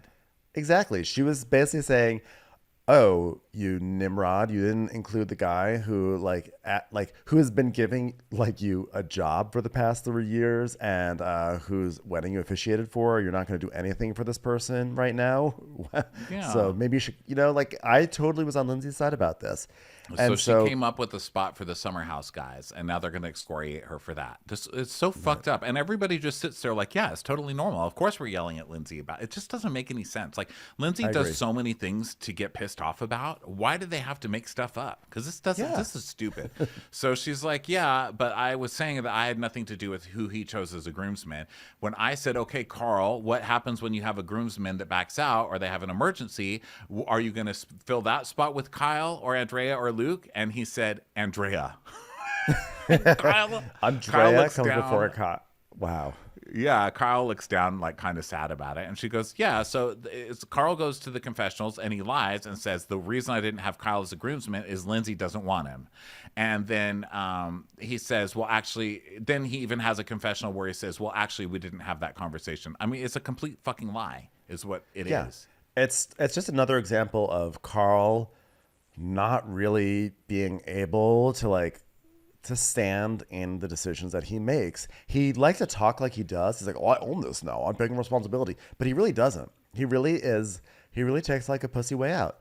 So then Andy is like, well, where did you come up with that? And so Carl's like, well, so I have a spreadsheet like we were working off of. Like I listed groomsmen. Like Kyle was on that list, and I had like 11 people on that list, and like she didn't have as many. Like she just like, the problem is this: when you're like a wretched witch of a human being, like it's hard to have friends, and like I get that for her. Like it takes 2 people to have a friendship, and she doesn't really understand that. So like we came up with this idea of like Flower Boy, and like And I he would like to go into specifies more it was details. her idea. He goes, when we came up with this, I mean, it was her idea because now she's a villain for coming up with a way to include your. Sorry, go ahead. Yeah, but you're right. And he's like, so, but that's a leap in saying that she doesn't want Kyle to be a groomsman. He goes, well, I just personally felt that way. It's like, she's like, but it wasn't true. We never had that conversation. I never said that. He's like, well, But I felt it. I felt that. I felt it. I felt it. Though. Oh, you felt it? Okay. Well, your feelings trump everything then. Feelings aren't facts, you fucking idiot. Who talks like that? Who does that? That is so fucking 2024. Stop it. Your feelings are not fucking fact. Keep your feelings in the car. You know what? I can understand that you're like, I feel like, even though my other half would want me to have anyone in my party, I know this person would make her uncomfortable, and it's more important for me that she is comfortable than this friendship. Like, I think you're allowed to have that feeling. You are allowed to do that, but then just own it. Own it, baby. Own it. Don't be like, when asked about it on national TV, don't be like, well, I would have had him, but she makes her feel uncomfortable. I would have been like, he can't own it because it's not how he felt. It's not that he was sticking up for Lindsay and he didn't want Kyle for that reason. He didn't want Kyle because he had other friends he had in front of Kyle, period. Like and Andrea. then he didn't want Kyle to be, and he just admitted it, and he didn't want Kyle to be upset about it. So he's blamed Lindsay and said that it was Lindsay who chose that. He's just a fucking wuss. This guy is a fucking weakling. I can't with this person. yeah. So, so Lindsay's like, yeah, we never had that conversation. So Gabby is like, but you made it seem like the truth, And Andy's like, yes, she reacted unfavorably to Kyle being on that list. He's like, well, I don't exactly recall how she reacted to it. It's like, okay, here we go again. You're lying and you're not even saying anything. And she's like, I didn't have any reaction. He goes, Well, my conversation with Lindsay around the groomsmen, she goes, it was about numbers, Carl. We talked about numbers. well, I'd be lying if I. Kyle's like, I wouldn't be lying if I said I wasn't a little hurt by it, but like I also had to take context because like there's history, and like when you guys were making some of these decisions, that was still in flux. and Amanda's like, Yeah, it would have been very understandable if Lindsay did say no, I don't want Kyle standing up there with us because of the way that he's behaved towards her. So like even if you did say it, Lindsay, notice I'm being nice to Lindsay, which means I'm really trying to throw Lindsay under the bus by getting her to admit that it was really her decision this whole fucking time. Come on, get out of here, guys. Let it go. Drop it. I thought it was Carl funny didn't because like she's like, you. He doesn't want you in his wedding. He uses you for what you can give him, just like he uses everybody else in his life. Okay? When it comes down to it, he'll take your money, but he doesn't want you and your fucking mullet getting wasted and being an idiot at his wedding. That's it. so, well, that's it. Okay. That's it. So Andy's like, well, there's a large contingent of people, fans of the show, mothers of perhaps Carl, who think, Carl, that you're afraid of Lindsay. I'm just curious, show fans, who thinks that Carl was afraid of Lindsay? Of course, everyone raises their hands, including Literally Carl. everybody. Carl does Lindsay his raises laugh. her hand. Andy raises his hand. Carl I only raised raises my his hand hand. once he... I turned around. The plane was raising their hands. Everybody on the plane I was watching, I was raising their hands. Carl only raised his hand when he saw it was safe for him to raise his hand, which of course is so Carl. And he's like, all right, who thinks Carl is afraid of Lindsay? Okay, who here thinks that Carl is afraid of a deer walking around in the forest? Everyone raises their hand again. Well, it's just not like that deer has a lot of choices to make, and like, I just don't want to get in the way. That deer didn't want me to invite Kyle to my wedding. So, prove it. I felt it. I felt it, dear. Yeah, I just feel like Bambi has made some choices, and like, if I don't support them, then like I'm the bad guy. So I'm just like saying. But the fact that he still won't just say, I'm sorry, Kyle. We were in a weird place. Even though he's just been proven to me a a fucking liar. It was shitty. It was shitty of Carl, by the way. I always thought that flower boy thing was shitty. And yeah, that he couldn't be like, you know what? I regret it. And you should have been like a full-fledged groomsman. He just is like, yeah, well, I was just like, she made me do it. So what can I say? She and the deer got together and said, this is who your flower boy is. So fine.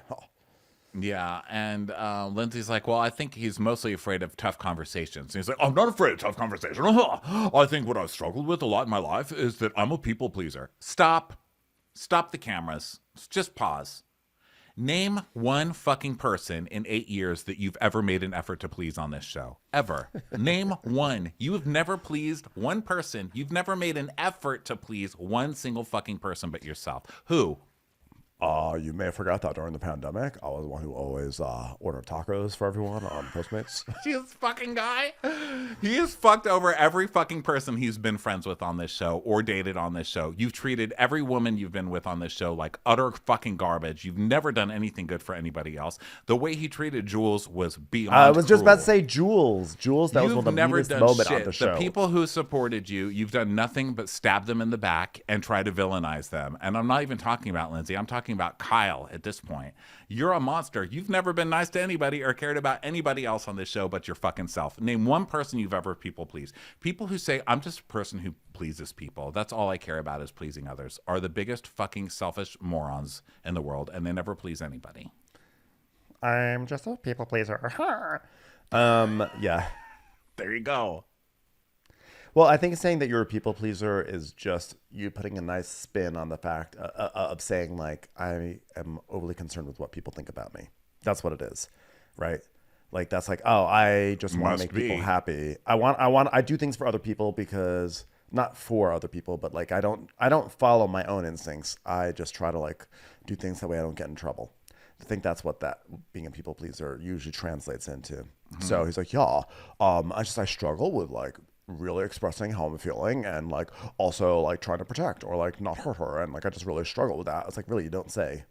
Let's get back to you trying to talk about like how this relationship went wrong. Well, I was trying to keep my side of the street clean, and like it takes two people, and like it's just like it's really hard. Like it's like I have like a bicycle and she has like a car, and like I totally support cars. 4 wheels is great, but like sometimes you want 2 wheels, and like I don't know. I guess what I'm trying to say is like get off the road. Am I right? Why'd the chicken cross the road? It's really up to the chicken, not my place to say. The chicken can do what it wants. I personally would not have crossed the road. I keep my side of the road clean, so I don't know why the chicken's leaving. Anyway, so that's pretty much why we broke up. The chicken crossed the road because I crossed the road first, and the chicken was trying to murder me. So it's like the chicken was trying to push me into traffic, and that's why I crossed the road. Sorry, I didn't say that about the chicken. It's just how I felt. It's just how I felt. It's what I felt the chicken wanted. So, hey, knock knock. Who's there? Well, it could be a variety of people. I don't want to really say either way. Like, it could be me, but it could also be Lindsay. And like, it's really hard. It's like really on both of us to be both at the door and be present in our relationship at the door. And like, it's just like, it's a lot of pressure to open up and to be at a door. And it's just like, I just need a little softness and tenderness at the doorway. Okay. So he's like, I have so much respect for Lindsay, but sometimes with our communication, it was fearful of her, And Andy goes, yeah, Lindsay, you don't seem like a fun person to argue with. How does Carl seem like a fun person to argue? He gets button eyes like the fucking mom from Coraline. He's terrifying, that guy. He gets a flash of anger and it's all over. And so Lindsay's like, well, who is fun to argue with? By the way, which Lindsay, is a great point. You are a terrorist to argue with, though. She is scary. And Paige is like, I feel like I'm pretty fun to argue with. At least I'm like fashionable when you argue with me, and hilarious. I don't think anybody who's argued with you would ever consider you fun to argue with. You eviscerate them hilariously. It's fun to watch you argue with people, but I certainly wouldn't want to be on the receiving end of that. Literally, no one has ever beaten Paige in an argument. Nope. I'm gonna say that. I don't think I've ever seen Paige lose an argument ever. She has never lost, even when she's completely wrong. Like even. I didn't agree with her. I've never agreed with Paige. Really, this is, I think, the first season where I've been like completely on Paige's side for everything that's happened this season. But usually, at least half the season, I'm not on her side, and I still think she's right, even when I don't agree with her. I'm like, she won that argument. Yeah, Ronnie's like, I'm moving to New York now. So you're gonna move to New York. Andy's like, Carl, why did it take you so long to open up to Kyle about the extent of your issues with Lindsay? Now you've watched it back and seen that she was very open with the girls. Basically, he's like, she was talking shit about you way all summer. Why did it take you so long to talk shit about her? And he's like, well, I mean, yeah, like looking back, like, but in the moment, like, you know, I think the couples in the house can like really relate to like trying to protect things and like try not to like get all crazy in the house. And like, you know, like I know with like Kyle in the past, like I've shared things and unfortunately, like not a fault of his, but like it's gotten out. So sort of a fault of his, but like not a fault of his. I don't want to put him on the spot. He's a great guy. Wish I could make him my groomsman, but like kind of his fault. And then that caused tension between Lindsay and I. Yeah, so yeah. I didn't see this season that Carl didn't express to anybody what was going on with him. Carl has been victimizing himself this entire season, so I'm not really sure where that point of view comes from. So Kyle's like, Look, you know, I could tell they were sugarcoating things in the previous season, you know. Congratulations. A lot of people could tell they were sugarcoating things. and Amanda's like, yeah, and once you say that out loud, it becomes very real. So sometimes it's just better to, you know, live in denial, Andy. Or New Jersey, Kyle. So Andy's like, he's basically like, so, you know, last summer was tough on you. Like, Lindsay and Kyle, like, where do you guys stand now? And she's like, I thought we're good. And he's like, yeah, we've always been able to bounce back. Like, even after she cuts Amanda out of photos of the group. And we call each other out. And my biggest challenge is, you know, honesty versus dishonesty, you know, blah, blah, blah. And she's like, honesty versus dishonesty? Like, in terms of what? Like, she's basically saying, like, yeah, she's been lying. And she's like, well, what are you talking about? And he said, you festered all these nasty lies. And she goes, what? And he goes, okay, well, who set the paparazzi up outside the apartment when he walked out? She's like, I had to stay inside for 2 weeks because there was paparazzi out there. Why would I do that? Well, and he's like, well, the only person that knew what happened. And he's like, oh, you weren't there that day. And I went to go get my stuff and the paparazzi was there. Can you even believe it? She's like, I don't have paparazzi information. It's not like I worked in PR for several years and know exactly who the paparazzi are. It's ridiculous. Yeah, this is silly because, of course, she could have. But then Kyle is also fishy because he's like, oh, yeah? Then the only person that knew what was going on was you. no, you were too, actually, as I recall, sir. And you also wanted a little bit of revenge for the paparazzi being called or the article being written at your wedding about somebody, as I recall. So, which is really Carl, weird, Kyle. Carl is upset that he believes Lindsay called photographers over to his house as revenge when he was the one who initially called cameras over Exactly. to watch him dump her on TV. So, Exactly. okay, got it. So now, do I believe that Lindsay would do this? Of course. I believe Lindsay probably calls a paparazzi every 100% day. did. Of course. Yes. But Of do I course. believe it's crazy in this world? No, they all fucking do this. Of course they do. Of course Also, they do. wait. Why else would they ever be in the news? Who cares about this? Who cares about these people? Also, wait, is Carl saying like he went to their apartment to get his stuff and the paparazzi were there? Does he not understand how tabloid scandals work? Does he not understand that like when you break up with someone and it gets leaked to the news, the paparazzi will be there? They don't have to be called by anyone. They're just waiting for you because you're in the middle of a scandal. Yes. And the fact that he's like, but they only came when you were gone. That's why it's fishy. Okay. But then they stayed there for 2 weeks while she was there. So why couldn't she just call them off if they were? It's just whatever. Okay. So the paparazzi were there. So then Gabby's like, well, we were upstairs. And Amanda goes, oh my God, like no one takes photos of any of us. Give me a break, you guys. Like literally, who cares? Really? Because I think Lindsay's been on the cover of People like 5 times this year. Could you give me a fucking break with that? What are you talking about? Yeah. So, Although I did just say, who cares about these losers? I do believe they all call the paparazzi on themselves. yeah. And by the way, I'm sure there's someone in the building. I'm sure there's someone on the street. And we got during this time, we got like text messages being like, oh my God, I'm in the Pittsburgh airport. Here's Carl. Like everyone was sending, anytime these people were seen anywhere, people were sending the news out. So it's like, it's not wild. So then Andy's like, all right, well, I'll talk about this later. Okay. Carl and Kyle. Carl, I see you're back at Loverboy now. How's that going? And Lindsay's like, this is so dumb. So Carl says, this is where I cracked up. I lost it. Carl says, oh, it's going good. I'm not full time, which is what we talked about. Carl Radke, the entire basis of this multi-week fight that seemed to precipitate the end of your relationship is that you haven't figured out your career and that going back to Loverboy was maybe not the best idea, and that you're not standing up for yourself with the parameters of this job. And like, do you have a game plan for launching your career or a job that could potentially support a family? He's like, "Oh, look, go back to Loverboy." It's like, "Oh yeah, I'm just working part-time," which, what? How could you do this to me? What's going on? Like, this is, of course he's not working. Of course he doesn't have a full-time job. He went back to the safety net and still doesn't even have a full-time job. He got taken, I won't even say he got taken advantage of, because I don't think he got taken advantage of.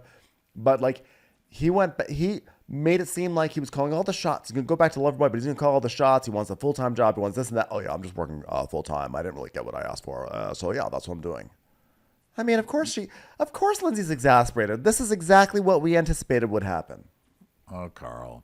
So if they're still together, would Carl still be a lover boy? And Carl's like, oh, questionable. I don't know, because evil Lindsay might stop Carl from working at Loverboy. Did you not watch the last season? Carl was the one who wanted to get out of Loverboy. He talked about you emotionally abusing him, and then you did. Then you showed up on TV and said he was outed to everybody that he was showing up on coke to work and all of that other shit that happened last season. But now everything is Lindsay's fault. So she's like, oh my God. This part I like too, because it proves that Kyle's a big fat fucking liar too. She goes, oh, come on. We went and played tennis over the summer, and you even said, hey, I'm probably going to, try to hire Carl back and work on the non-elk, which if I never hear non-elk again. I know. and what did I say? I said, great. That's amazing. Sierra was there and heard it. And then Gabby was there, and he goes, well, then why would you question him and not me? She goes, I said, it's amazing. I hope you do, because I would love for him to have a job. And by the way, I also want to point out that Carl describing what he's doing at Loverboy is he said, well, yeah, being part-time gives me the opportunity to focus on other things, because that way I can start small, build it, and it's been going really well. That means nothing. It literally means nothing. That means you've made a website. That's just bullshit. That is a line of bullshit. You've made a website with AI descriptions that say nothing. It's a fucking word salad, okay? It needs ranch. Like, it's literally word salad. Yeah. So then we find out that on top of everything else, like, that Lindsay was fine as long as it meant that Carl had a job. Which, by the way, again, turns out he only gets a part-time job out of this. So, and not only was she okay with it, Kyle told her about it, and she not only said she was okay with it, she said, thank you, Kyle. Like, she wanted it to happen. So Andy's like, okay, well, one of your main issues was career status. So now what do you think about this? And she goes, if this is what makes him happy and he wants to do it, then great. And he's like, well, you know what I thought about you leaving Loverboy the first time? Everybody was asking if it was Lindsay that encouraged you to leave. And to his credit, he's like, no, I wanted to leave. Lindsay was actually supportive to me, and I was venting to her like most partners do. But she was just trying to make me make a better decision.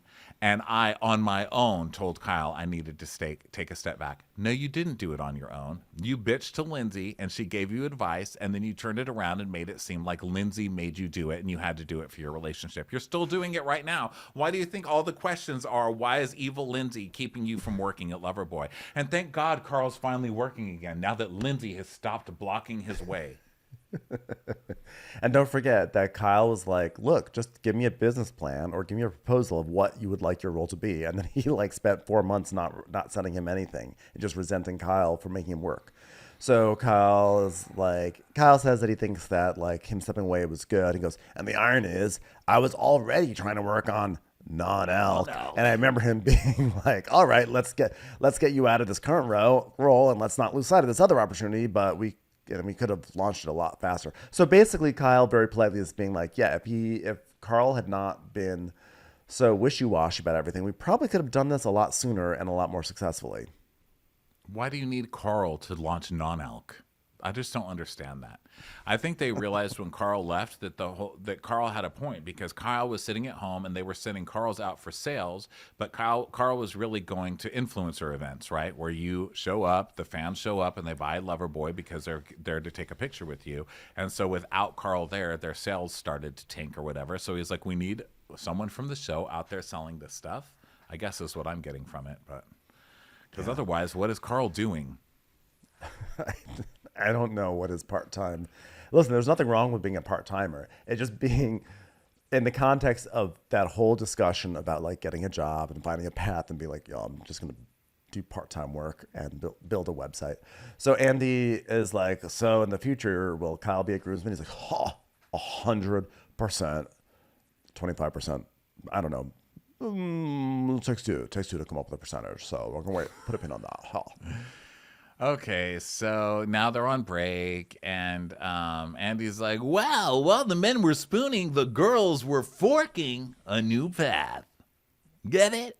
Everybody get Does that? not make sense. They were forking. Literally doesn't make any sense.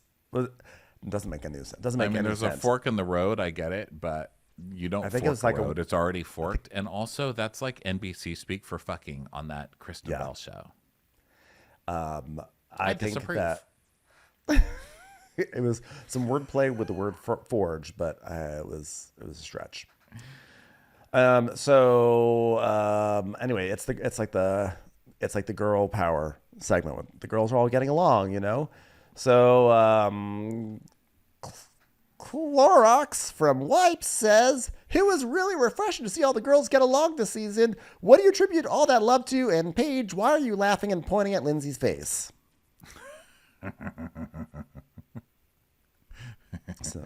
So Amanda says, well, we don't want to go in the summer fighting with each other all the time. We're growing up now. We're growing up. We're mature and are looking at houses in New Jersey. So Danielle, Scooby from Do, wants to know if you're rekindling your friendship with Lindsay was genuine or if it was just a coincidence because her engagement fell apart and she needed someone. And Lindsay's like, what the fuck kind of questions? I know.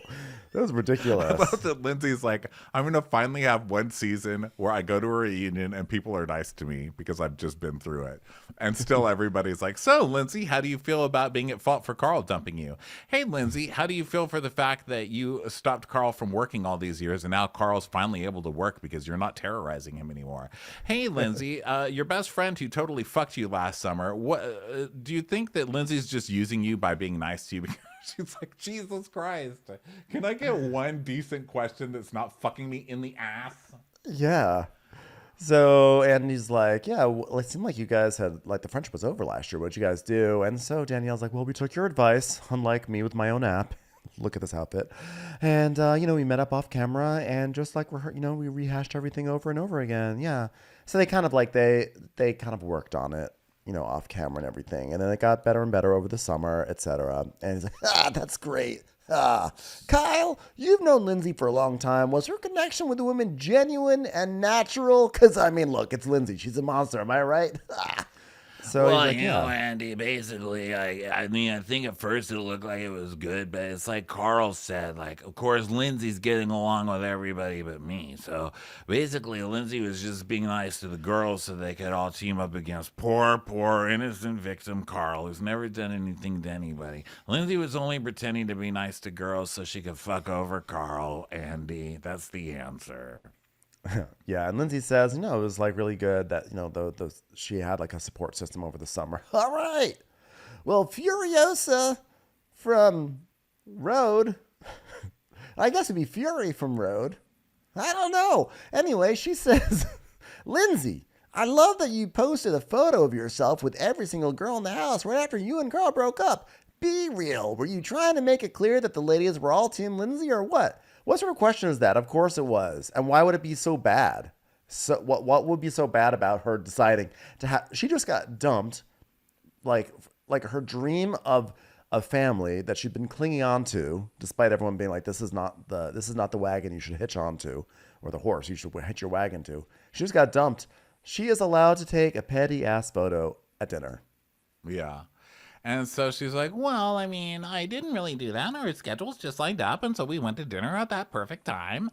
And Amanda's like, well, it's just really annoying because there was an article that came out right after. And it's like, I thought we were just going to dinner together. Oh, okay. So you thought all the girls meeting up to go to dinner when Lindsay's on the cover of People magazine about her. Like, look, okay, I get what they're saying. Like, here we are, we're out to hang out, and then Lindsay's trying to make this PR thing like we're the girls of Vanderpump Rules, and we're all coming together, and we're all Team Lindsay, and fuck the guy. Well, we basically still like the guy. Like, we're not going to do that to Carl. We're friends with Carl too. So I actually do get this. And I kind of felt for Lindsay a little bit because I know that Lindsay, of course, would want all the girls to be like, oh my God, we're girls, let's rally. But Lindsay hasn't really earned that with the girls, you know? And I stick up for Lindsay a lot in this Carl stuff. But with the girl stuff, Lindsay has not earned that from the girls. She was really shitty to Amanda in the beginning. She was shitty to Paige in the beginning, which is why Paige is gonna just scorch the earth with her ass every single season. Paige is never gonna forget, and Lindsay hasn't really earned that with the girls. So I think she's gonna have to just bow out on. Oddly enough, I think she has because we saw the end of the season finale. They all rallied around her. They gave her a big group hug. They did all that stuff. And I feel like probably what happened was that Carl probably got into some people's ears. It was like, no, like, you want to hear the full story? It was like, she was really terrible, blah, blah, Well, blah, he blah. did. He did. Out. And so I feel like, I kind of feel bad for Lindsay that she couldn't even ride the girl power momentum that she had in that scene to one freaking dinner. It was immediately I feel like she's entitled as a consolation gift some nice girl power moments. And I agree. I think she's entitled to it. What I'm saying is the fact that the girls immediately turned the second that Carl told them anything, and they were like, oh, well, the reason they turned so quickly is because they would believe it coming from Lindsay. You know what I mean? Because they didn't, there wasn't the groundwork there. So, I mean, I think you've got to kind of lay that groundwork before you can just expect blind loyalty.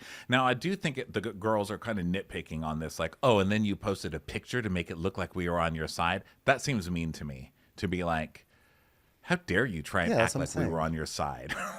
It seems let her have her cold, photo, for crying out loud. You guys know who Lindsay is. You took a photo with her.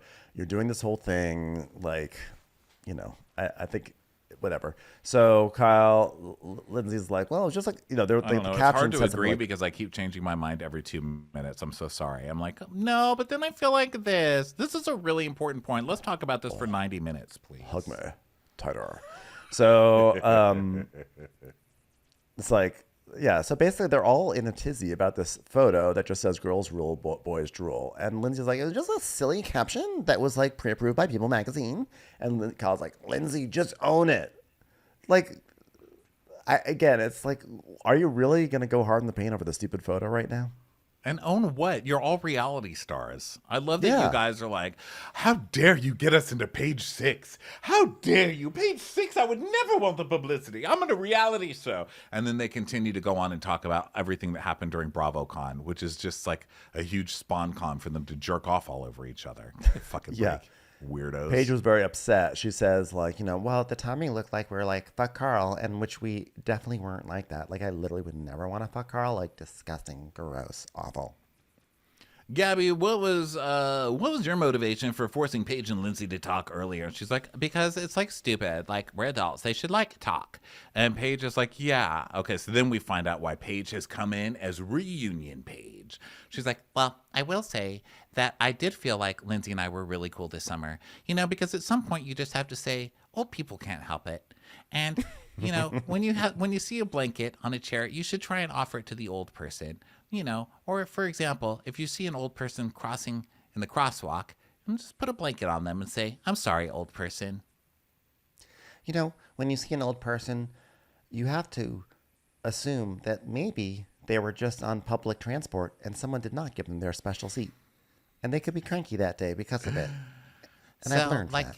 Yeah, I learned. But then we were actually in Vegas for BravoCon. Really hate publicity or being in page 6, by the way. Please don't take my picture right now on national television. Nobody screenshot this. And I found out that over the summer, I had this photo shoot that was at an establishment that one of Lindsay's friends worked at. And they called each other on the phone to try and figure out how to sabotage the photo shoot. Sabotage the photo shoot? What the fuck does that even mean? Was there going to be like a bucket of pig's blood? Did you have the photo shoot? Yes. Then it wasn't sabotaged. And if Lindsay had a friend and it was at her establishment and they wanted to sabotage it, the lady would have said, sorry, we can't have this. What the fuck are you talking about? I'm going to need more details than just a random, she tried to sabotage my photo event. And then it becomes even more ridiculous because guess where she heard this? Carl, of course, Yeah, who heard that's her the on thing. speakerphone. That's the thing that's so, like, well, it's a stupid thing, especially if it happened over the summer when who knows where Lindsay and Paige were at then at that point. Well, I guess Paige says it was in the middle of summer, so they were already in good terms. But yeah, she says she heard it from Carl.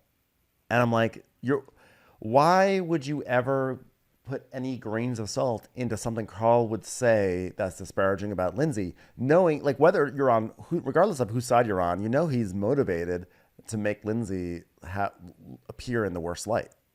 Right. And so Lindsay goes, what? And she's like, yeah, in the middle of the summer. She goes, so wait, you're saying that my friend tried to sabotage your photo shoot? She goes, you both did. You talked on the phone, on speakerphone. And she goes, I didn't even know you had a photo shoot. And she's like, Carl told me. Actually, he told me on the day of my birthday in Las Vegas. Also birthday. The day of my birthday. She's been hanging out with Craig for too long. It happened the day of my birthday of my birth. And I was distraught. And she goes, I couldn't even go to my birthday. I was so upset to think that my photo shoot, which of course turned out beautifully. I mean, I looked fantastic, but it could have been awful. Like, to think that you could have had an awful photo shoot, that's enough to ruin anyone's day. She tried to sabotage my Amazon Live. It was the worst thing that ever happened to me. And I'm sure Paige was just in her hotel room at BravoCon, unable to move because she was just so upset that Lindsay talked shit about her on the phone. Give me a fucking break. If Lindsay knows someone that you're about to do a photo shoot at her place and Lindsay's talking shit about you doing a photo shoot, how is that any different than you getting on the phone and talking shit about Lindsay every fucking day, which you know you do? Give me a break. Yeah. Are we not allowed to talk it. shit about each other anymore? Yeah. Come on. So Andy turns to Carl, who started this firestorm, and then he's like, so you knew about this? And now Paige is, Paige is basically going after, like, Paige has been, she took what Carl said and she's ridden with it, and she's risking potentially looking like an asshole on this reunion, theoretically, because if the audience is really behind Lindsay, then Paige could look like an asshole. Paige has decided, I don't care. My photo shoot may have been sabotaged, and Carl told me about it. So Andy's like, you knew about this? Instead of Carl saying, like, yeah, I did know about it, and it is true, and this is what happened, he's like, well, I heard Lindsay and her friend on the phone, and they were talking about, like, wow, I can't believe she would want to do this at my place. Like, she doesn't know Lindsay and I are friends. I'm like, I don't know. It's just like weird. It's like, really, Carl? That's all you have? That's all you have to support it, is overhearing one side of a conversation of people just kind of like, be like, wow, I can't believe she's doing the photo shoot at my place. So That's the entire basis of this. So he's saying what he heard her say is, oh my God, so Paige wants to do a thing at my place. Does she know that we're friends? Because she hates you, right? Why would she want to do a photo shoot at my place? How is that her trying to sabotage anything? That's this lady being like, wow, Paige is going to come do a photo shoot even though she hates your ass? This is weak. So yeah. Lindsay's like, well, I didn't say it. Sorry. I mean, I don't know what my friend could have said. And she goes, oh, okay. So you don't recollect the entire phone call? And she's like, no, I would tell you. She goes, okay. And she goes, well, sorry that Carl lied again. And she's like, but that's why I said you two are similar, because you both like physically do things to come for me, you and Danielle. And Danielle's like, what? And Danielle's like, oh, so now this is me too. I sabotaged your photo shoot. And she goes, you wrote the whole article about us. She was like, I didn't write any article. You mean the one about Craig? And we see this is an article that came out that Craig was kicked out of Kyle and Amanda's wedding. Sources claim. And because this was actually part of the plot, because earlier in the season, Lindsay was told Paige, like, I didn't plant that article. Danielle did it. So Danielle's like, well, I just confirmed that what was already true. I wasn't like leaking anything. I was just confirming. And Danielle's like, be a woman and come to me when she throws me under the bus. Be a woman. Okay. So now Lindsay's going to be in trouble because she finally admitted that it was never her who did it. It was Danielle the whole time. And now Lindsay's still an asshole because she tattled on Danielle, who let Lindsay totally get excoriated for this last year and never And stood didn't up tell and Danielle admitted- that she tattled on her. Didn't give her heads up. Didn't Paige's tell like, Paige. "Can Oh, I, didn't tell. like-" You're right. Yes, didn't tell. Yes. Oh my god. Yeah. So Danielle's like, because Paige, you held a grudge the entire summer, and I had no idea. She goes, I'm not holding a grudge. I just think that you're disgusting. And Andy's like, but Danielle, you did leak. She's like, yes, I did. And Paige's like, and I didn't care that you said that. Danielle's like, well, but all that shit you talked about me was because there was some underlying tension, you know? And Kyle's like, I thought she got over it pretty quick, actually. And Paige is like, I didn't talk shit about you. She goes, you did. You did. Okay, you really didn't talk shit about me? Okay. Should we do shots? We should probably do shots. We're going to party? I mean, Paige is lying. Are we going to party? We're going to party, right? This is such a weird convoluted thing. Paige is like, fuck you, Danielle. You leaked that article that I don't care about, but you leaked it. And I wasn't mad about you all summer for it, but I'm mad that you leaked it. It doesn't make sense. But Danielle's like, no, I didn't leak it. I just confirmed. I just spoke to someone off the record and said, this is what happened. It was just a confirmation. It wasn't me giving information to an article. So Danielle's like, oh, so you're not mad, really? Because it seems like you're mad. And she's like, no, I didn't bring it up because your opinion of me and my boyfriend is irrelevant. And Kyle and Amanda are whispering, and Kyle's like, he hasn't denied it, huh? She hasn't really denied it. And Amanda's like, yeah, exactly. So now Danielle's like, you know what? You come after who I am, and then you try to come after my company also. Like, come What on. company? Paige. What company? What are you talking about? You know what? Your confessionals, you think they're like super funny. And Paige goes, They're hilarious. They are literally hilarious. They're like, honestly, like very, very funny. Like they've actually been nominated for an Emmy for Outstanding Comedy Short Form. My confessionals. Last time I had to redo my confessional because literally the theme music to Cheers started playing in the middle of it. It's hilarious. Oh, hold on a second. I just won a Grammy for Best Comedy Album under 30 seconds, and that would be for my confessional that I'm going to have. I have one more thing to say to you, ma'am. Do. Sometimes you want to go where everybody knows your name. Oh, sorry, Danielle. That doesn't include you. Literally nobody. I'm sorry. No What one knows your company name. was your? What company was your company name? Yeah. No. Exactly. When Danielle walks into Cheers, everyone just goes, no. Booze. Your bar would be called Booze. So Andy's like, okay, do you cop to leaking to Dumois that Craig got kicked out of Kyle's wedding? Did Craig get kicked out of Kyle's wedding? I don't remember what the ending to this was. Wait, by the way, was Craig what? so embarrassingly drunk that he got kicked out? Because we have seen on this show Craig being embarrassingly drunk multiple times. That's what I'm trying to. That's what I'm whipping myself up into a frenzy all of a sudden right now about. Like, oh, is this like the implication is that like Craig's otherwise stellar image of being a docile drunk has been ruined by this article? Do you realize there's been like 9 seasons, 10 years worth of Craig's behavior documented on TV? That's far more embarrassing than this article. If anything, this article improves his reputation. It shows that he can actually be invited to a wedding. Yeah. What the hell? So then Andy's like, do you cop to that? And Danielle's like, yes. And I would have said that to her face had she come to me over the summer, but she didn't. So I couldn't even confess to her face because I had lied to her already. And then I didn't even get the chance to confess to her face because she's a bitch. Like, what the hell kind of That world makes no is sense this? either. And also, doesn't this make anybody else think, okay, well, who would have called the paparazzi after the breakup with Lindsay and Carl? Everybody is like, well, who would have known about it? Danielle knew about it, and she's the one calling the paps. So Well, and then why isn't Andy's anyone like- blaming her? And well, Danielle, her whole thing is like, well, why didn't you, if you had an issue with me in this article, why don't you say something to me? And he's like, well, she did say it at the reunion. And then we see a flashback of Paige accusing Lindsay and Carl of planting this article. And Danielle's just sitting there like, like doesn't even like jump in to say, actually, it was me. Yeah. And so Danielle's like, well, and he's like, so you leaked it, Danielle? She's like, well, I confirmed it.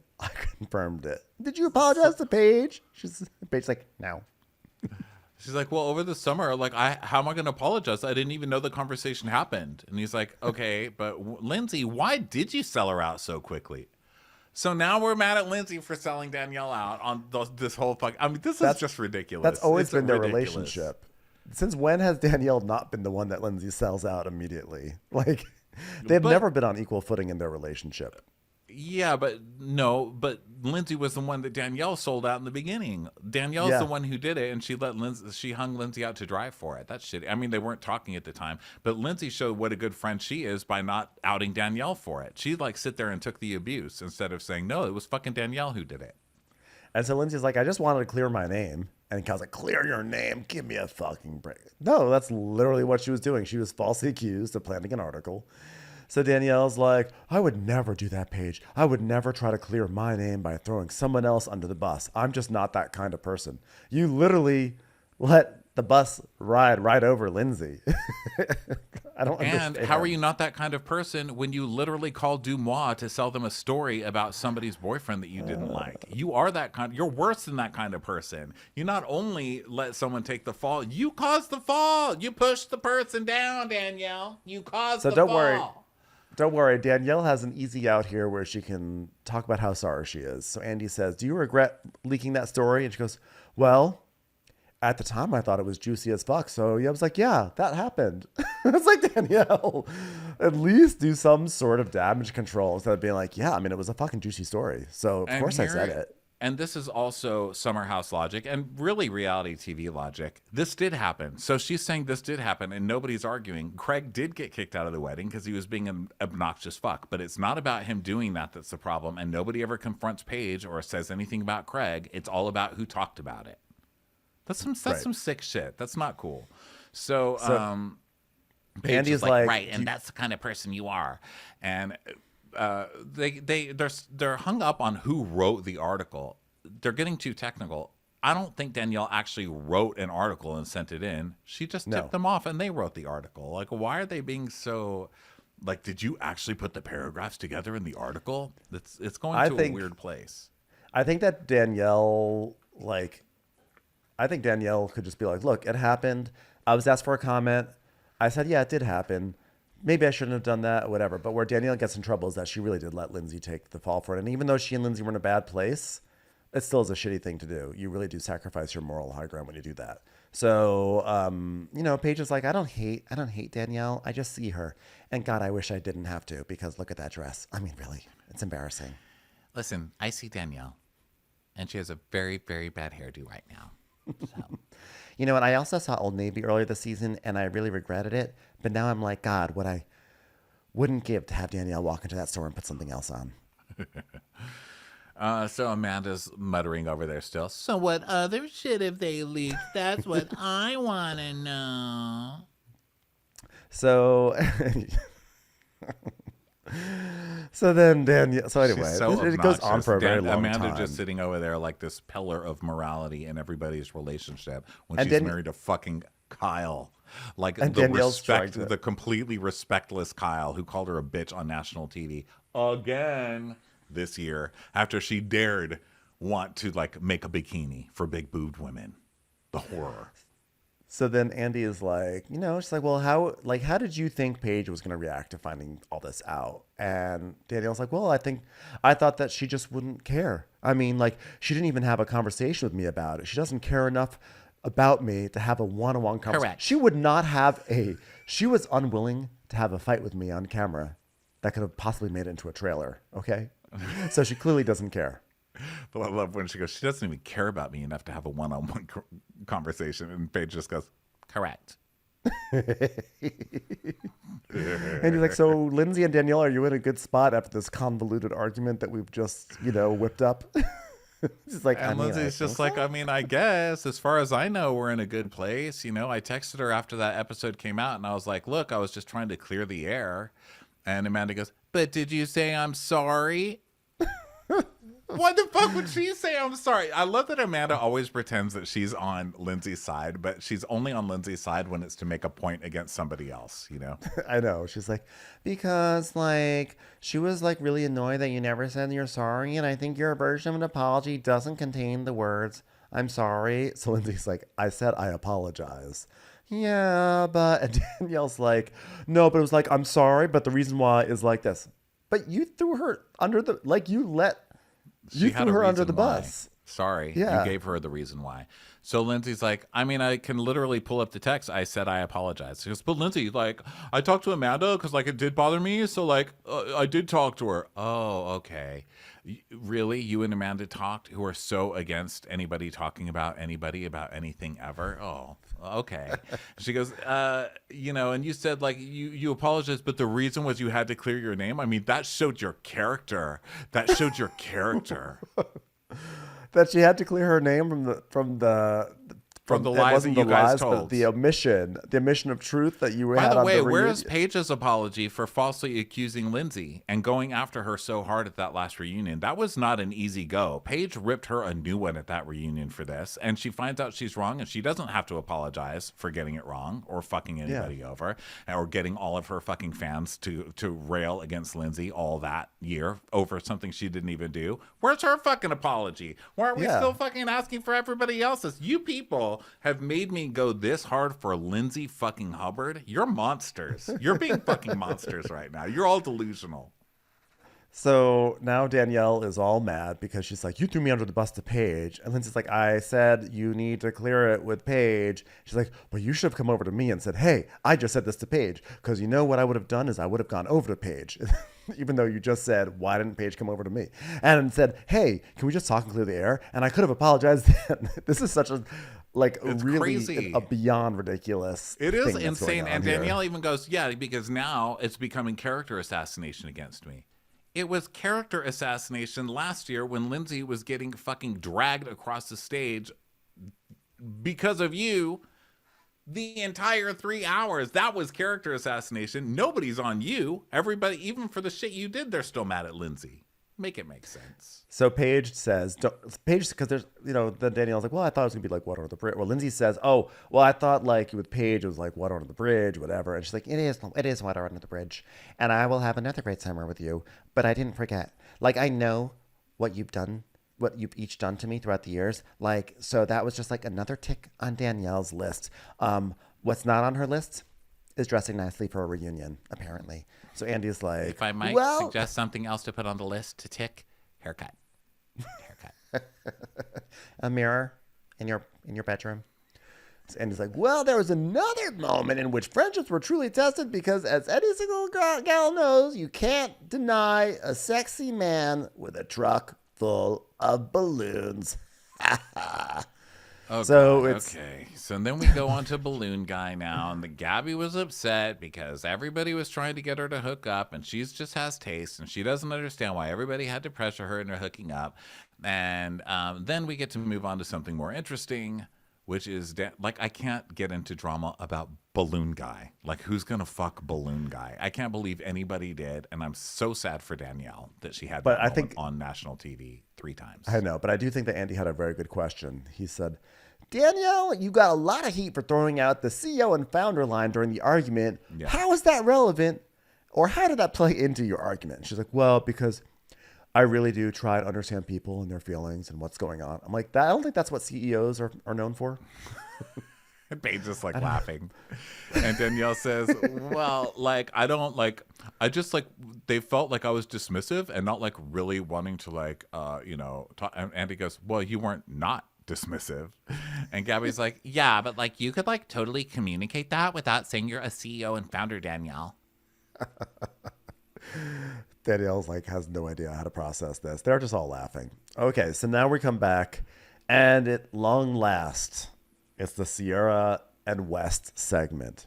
So, hey, Snuggles from Laundry Softener says, hey, it was fun watching your chemistry with Sierra this summer, West. Have you ever had chemistry so strong with someone right out of the gate, especially with someone who's so incredibly out of your league? Like, have you ever looked at your league? Do you ever just sit back and look at your league and see the teams that are on it and the players and then be like, wow, imagine if there was another league that was at another level and you suddenly got invited to it? Would you ever decide you just want to sabotage that access to a whole other, better, greater league? And Wes is like, I don't think I've ever had, chemistry with like anyone. All right. What the fuck is Well- wrong with West in this reunion? Who is this person? I mean, listen, I think he charmed a lot of people in the season because he did have charm. Where is it now? Where'd it go? Is he scared? Is someone holding a gun to him off camera? What's happening with this guy? It's lost in the lapels of his oversized blazer. So Andy's like, he's like, well, what was the moment you decided Wes might be more than just a housemate? And Tiara's like, when we start to make out. So Andy's like, well, Jesse, you're upset that the other single guy in the house. Were you upset that the other single guy in the house and the other new guy in the house seemed to kind of find someone so quickly? He's like, yeah. All right, cool. So Basically, the question is, why did you call Sierra out for not having sex with Wes? Like, that was embarrassing. Why would you do that? And he's like, well, I just wanted to make sure she's not like playing a game with my boy, because like he's really trying there. It's just, yeah, meanwhile, he was playing a game with me. Dun, dun, dun.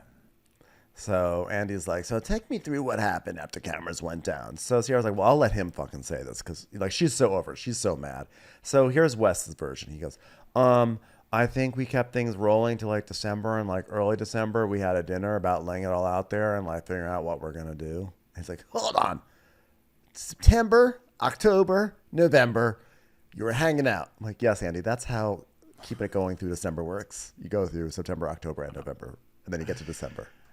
Which is, like, if you think of the timeline of the show is it started airing in March, which means publicity would have been starting right after Christmas, right? Like the second couple weeks of the new year, I would guess. Maybe sometime in like January or February, I would say. Yeah. Right. So like the last couple weeks of the new year, right? Or first what am I trying to say? I'm trying to say like January 15th Q1 on or whatever. Like As a CEO and founder, I would say Q1. Yes. So I'm just trying to get why it was at this time. It's like, okay, well, I'm going on a break. Don't really want to take you on the break. And publicity is going to start coming out from the show, which means I'm going to start getting lots of free poussesse in bars. So our time here is done.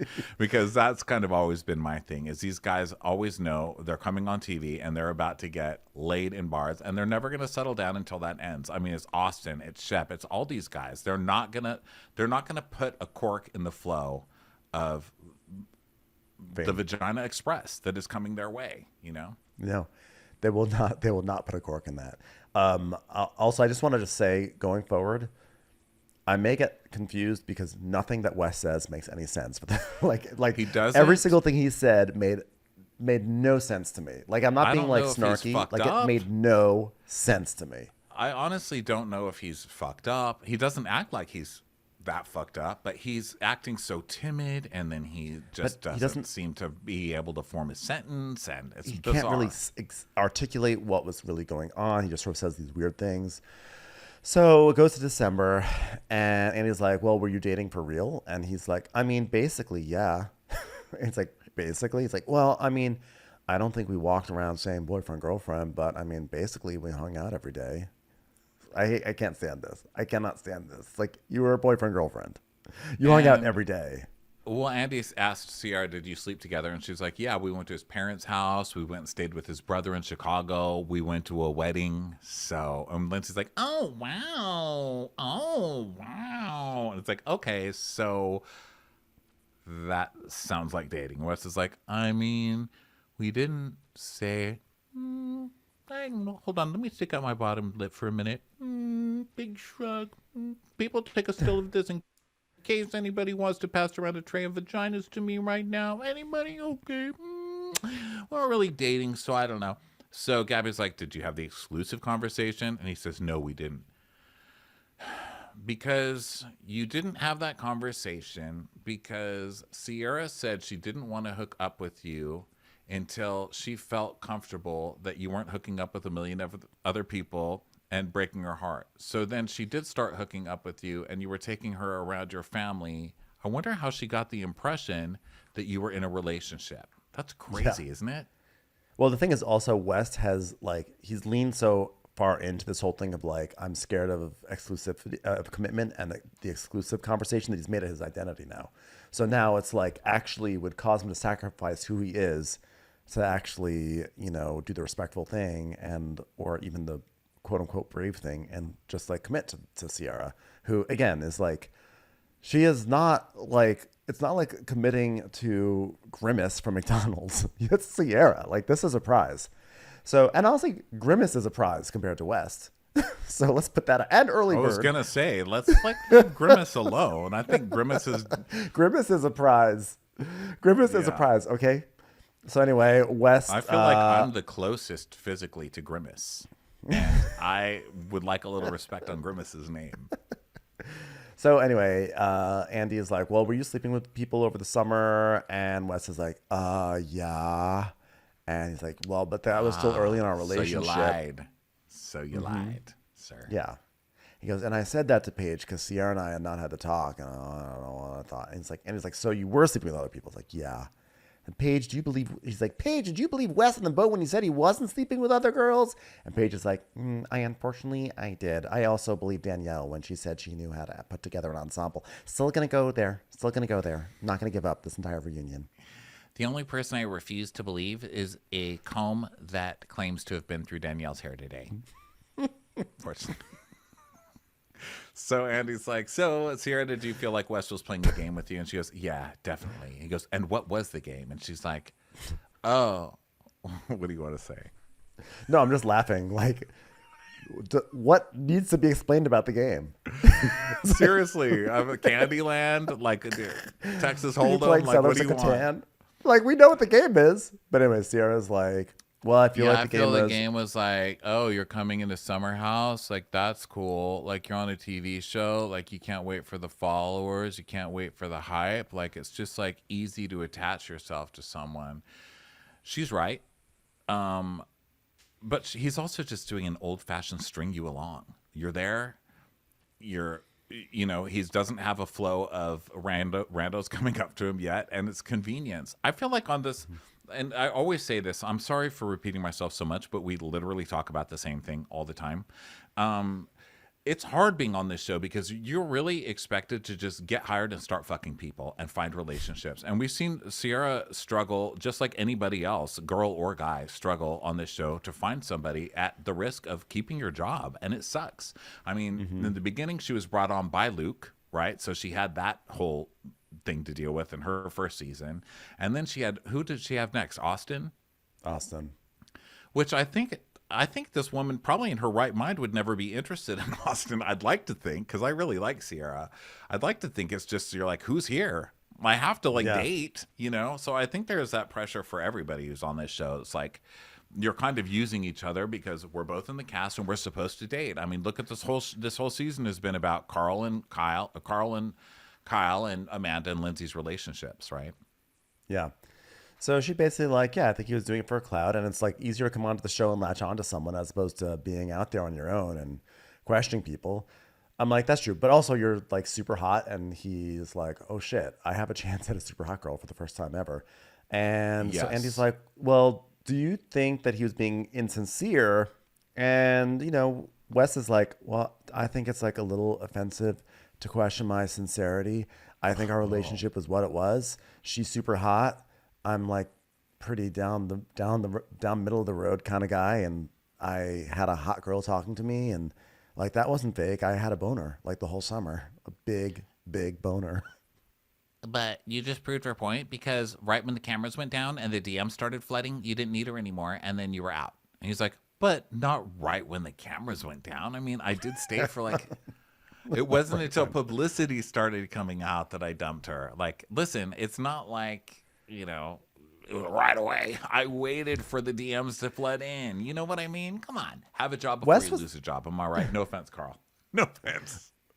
Wes was at BravoCon, was he not?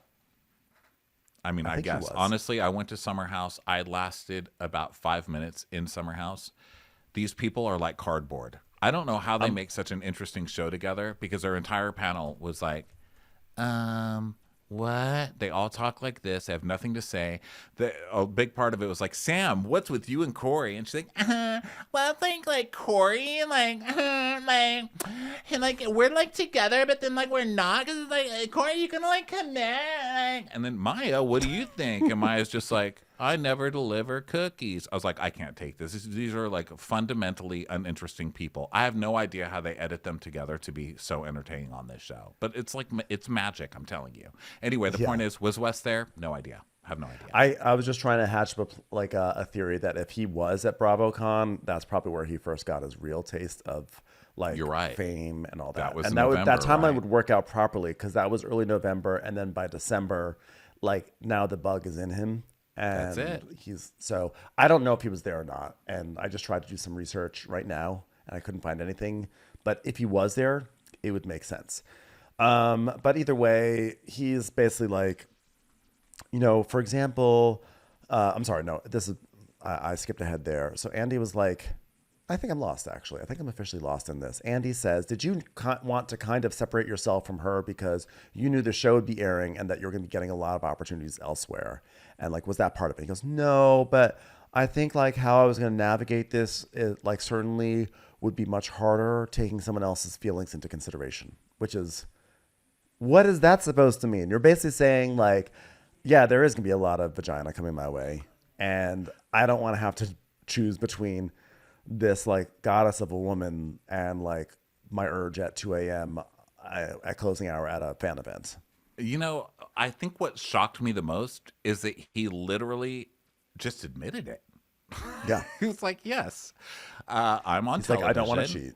And I have an influx of vaginas, and that's it. Why would I not do that? At least I'm a good enough person to break up with somebody before I engage in that. I mean, I thought it was bizarre that he just admitted, like, bro, you're on TV. You need to be lying about this stuff. I mean, I almost applaud that he was this honest, but it's just stupid. Just be like, no, listen, we were together. We had a great time. I just never felt the chemistry and felt that love feeling. That's it. Why would you come on and be honest? What is wrong with you? He's basically like, I've never been able to participate in tall privilege, and this is the closest I've gotten to it, and I kind of want to cash it in.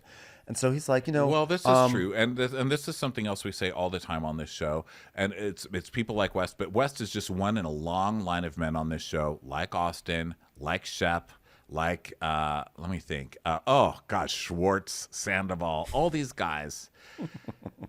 They're mediocre. They are just mediocre people who never ever would have this chance without the power of being on TV. So you give a mediocre person this kind of power, and of course they all lose it. They go crazy. They cannot handle the power. It's a typical villain story. You give the nerd too much power right in the beginning, and then they just end up becoming crazy and just killing everybody with kryptonite or whatever, Yeah. So then he even says, for example, like I've done a couple of watch parties where like fucking people show up and do like whatever, and that's like pictures, and it's like the Bravo fan base is like all women, like just these random things that I've like never experienced before.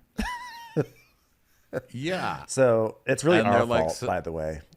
And yeah. I say this. So Amanda goes, so are you saying there's too many temptations? And he's like, well, not like temptations. It's just like, it's just like a shitty look if I go to these watch parties with women, right? And Amanda goes, Kyle does it all the time. Kyle's off on lover boy events, hugging women and kissing babies, and I'm happy at home. Like, we have an understanding. Amanda. Oh yeah, Kyle is a cheater. Kyle is cheating on you, you fucking idiot. Do you even watch the show that you're on? The fact that Amanda can sit here and snipe at people like she's the first lady is fucking hilarious to me. No, they totally have an understanding, though. To be fair, they have an understanding, which is that Kyle can stay out till as late as he wants at the Loverboy things, and she's totally chill about it. Yeah, so, she doesn't mind when he's out till 4 a.m. every single night getting wasted with strangers at all. Amanda loves it. So just let her sit here and lecture you with her eyes for the rest of the episode. The fuck but you talking to be about, fair, Amanda? though, Get out of here. To be fair, though, Amanda is actually correct here because West is basically like, he's trying to actually, in a weird way, put it onto Sierra. Like, oh, but like if I'm with Sierra, but I'm hanging out with women, then like people are going to kind of like get mad at me and start up rumors maybe. Or, like, I think that's what he's trying to imply. And she's like, no, it's a publicity event. Just go. It's not a big deal. Right. And so West is like, but would everyone be as chill about it as you? Which is almost suggesting that Sierra would be like deranged about it. And Paige is like, listen, stupid, we're the wrong group to say that to because we've all done this. So we're not your audience for that one. She's like, we've been doing this for a long time. So don't tell us about how this works. We know how it works. Well, also, everyone doesn't look at it as like, oh my God, I have to go to these things, then I have to fuck all the people. Like, West is literally like, I'm going to fan events and people are throwing themselves at me, so of course I'm going to fuck them. Like, I can't be with somebody when there's all that temptation around. Like, babe, first of all, it's like the typical imbalance of power type situation. You shouldn't be going to these fucking drunk fans anyway, you weirdo. You shouldn't do that. Like, is anybody going to say that? Like, what the hell, bro? Weirdo. Yeah, and Amanda's like, look, our fan base is actually quite respectful. Just listen to Ben and Ronnie on Watch Your Crappens. They're very respectful to us. And like, also... So they're basically lovers. Look, they're so kind. But she's like, maybe you get a few nudes in the DMs, but like no one at the publicity events is really going to be hitting on you. It's just, which I think that there will be people. That's not true. That's just not true. But West cannot act like he is like I'm bereft. Too many people hitting on me. Sir, it's called having some self-control. Yeah, but for Wes, it's like being considered hot for the first time. So, so he's like, yeah, and then another thing we talked about at the dinner too, maybe like, I don't know, like you could call it narcissistic or something, but I was starting to get like, I mean, everything that we were tagged in or posted about or whatever, it was like Sierra and the newbie, and I didn't like. Oh, so now you're jealous because she's been on the show longer and you don't like being seen as somebody's little boy toy? Nobody knows who you are, and nobody would have been posting pictures of you at all at this point because you weren't on TV yet. You needy, sad little fuck. What is wrong with you? And then he goes, so Paige is like, and you didn't like that? Like, and he goes, well, I just was like, am I going to be just some fucking dude who came onto the show and is just Sierra's puppet the whole time? Like, I don't know. And Paige goes, that would be a very lucky spot for you. I was like, yes, Paige. This is why I love Paige. Like, I've always loved her since the day she came on this show. I love these moments that she has. And she's 100% correct. Where does he get this notion that he's going to be Sierra's puppet? And could you please just like tend to your fragile masculinity at this moment right now? You should be so lucky to be her puppet. Yeah. And usually someone has to be with somebody. They have to like be famous first for this conversation to even happen. You know what I mean? Like if there's two actors, there's probably always that conversation or like that maybe lingering jealousy of like, you're doing better in your career than me or whatever. You hear about stuff like that all the time, but you're some D-lister on Summer House and you're brand new and you haven't even done shit yet. And you're already like, I'm not just Sierra's boyfriend. I'm the unemployed guy with teenager hair and a mustache that I never trim on Summer House. Like, but wow. What is this puppet issue? What is this puppet grievance he's talking about in the first place? Why would we think that he's her puppet? Why would we think that? I think he's saying he doesn't want to be just somebody's arm candy. Like he's his own person. His character on the show isn't just like Sierra's little boyfriend, Literally, like, makes no sense. Honestly, this line of thinking makes no sense to me why he would ever think that. So Kyle's like... it makes perfect sense to me, actually. I mean, I actually understand exactly what he's saying. My reaction to this is inside voice. I mean, it's just such a weird stream of insecurity that people wouldn't say out loud. I don't think it's insecurity. I think it's an attempt to justify his fuckboy behavior. I think he's looking for anything. He's looking to try to like whip up some sort of insecurity. I think he sort of like mangled his words through this stupidity right here. And he's just trying to find something, and it doesn't make any sense. No one would think that he's a puppet. There's nothing, there's no indication. There's no power imbalance in their relationship like that. It's not like she's bossing him around or something like that. Like It would just literally like, it just makes no sense. It makes no sense. It was such a strange angle for him to take. But again, I'm not saying any of this from a place of like exonerating him. I'm saying like, do better. Do better with your psychology. He's telling us exactly who he is. Like he's just saying, he's like, well, yeah, because I wanted to. I mean, he's like, I'm gonna get laid. Like, what do you want? It's so interesting. It's fascinating to me to see somebody just come on and be this honest. It's weird. I think what actually maybe what it really is when he says, I'm afraid of being viewed as Sierra's puppet. He's saying, I'm afraid people will see me on Instagram and think that like I just do whatever Sierra does and I'm totally off limits. But the truth is I'm totally on limits and I want to fuck everyone who comes to these events. Yeah, that's what I think he means. He's saying like, I don't want to be seen as her little boy toy. You know, I don't know why he said the word puppet, but Puppet's so like real nefarious. weird guy. And you know, there's so many layers to this weirdness. I mean, I know that while the show is going on, you're not supposed to be doing press and being like, oh yeah, you know, it looks like on the show I'm dating Sierra, but it didn't work out. Like he can't say that, right? But he really was leading people on in interviews and stuff to believe that he was still dating Sierra. It's just weird. It's like he was trying to keep the good cred of being Sierra's boyfriend this whole time going, even knowing by the time it aired what he did and that he's going to be considered a big shithead. You see what I mean? How about Bravo? Like he was really working to keep up the good guy cred so he could get laid and laid and laid all the way up until this reunion aired. It's pretty sick. How about Bravo pitching West as this fan favorite, sort of like this guy who's not like the tall, hot guy. He's just like an everyman kind of dude, pitching this to the New York Times and pushing a story to have the New York Times write about West like America's new favorite and West and Sierra. Everyone loves West and Sierra, knowing full well that West is a fuckboy and that this is going to come out at the reunion. That is, I mean, talk about wild. I mean, talk about a network just fucking around with the audience right there. Well, yeah. Hello, it's Bravo, darling. It's Yeah, Bravo. I mean, New York Times got the one who got the most was the New York Times by Bravo. Bravo set up the New York Times to look like the New York so Times gave up foolish. standards so long ago. Like I can't even with a Tom Sandoval and now a West article. Come on, guys, are you even trying anymore? Come on, you're the New York Times for fuck's sake. Have some self-respect. So Kyle's like, I think that West overthought the show part about this and did not think about the relationship. And Sierra's like, I actually think you use the show as an excuse because I think you have a commitment thing. And I think it was all like an easy cop out to use the show as an excuse for just kind of nixing the whole thing, you know? And Andy He didn't is want like, to be in a relationship. That's it. He didn't want to be in it. He's an asshole for leading you on. This guy's a total piece of shit. But everyone's trying to come up with all these reasons that he did what he did. Was it a fear of commitment? Was it that he doesn't have a fear of commitment? He doesn't want to. He does not want to. I don't think it's a fear. The guy literally just does not. He's going to keep getting it as long as he can get it. And that's it. You don't need to come up with excuses for him.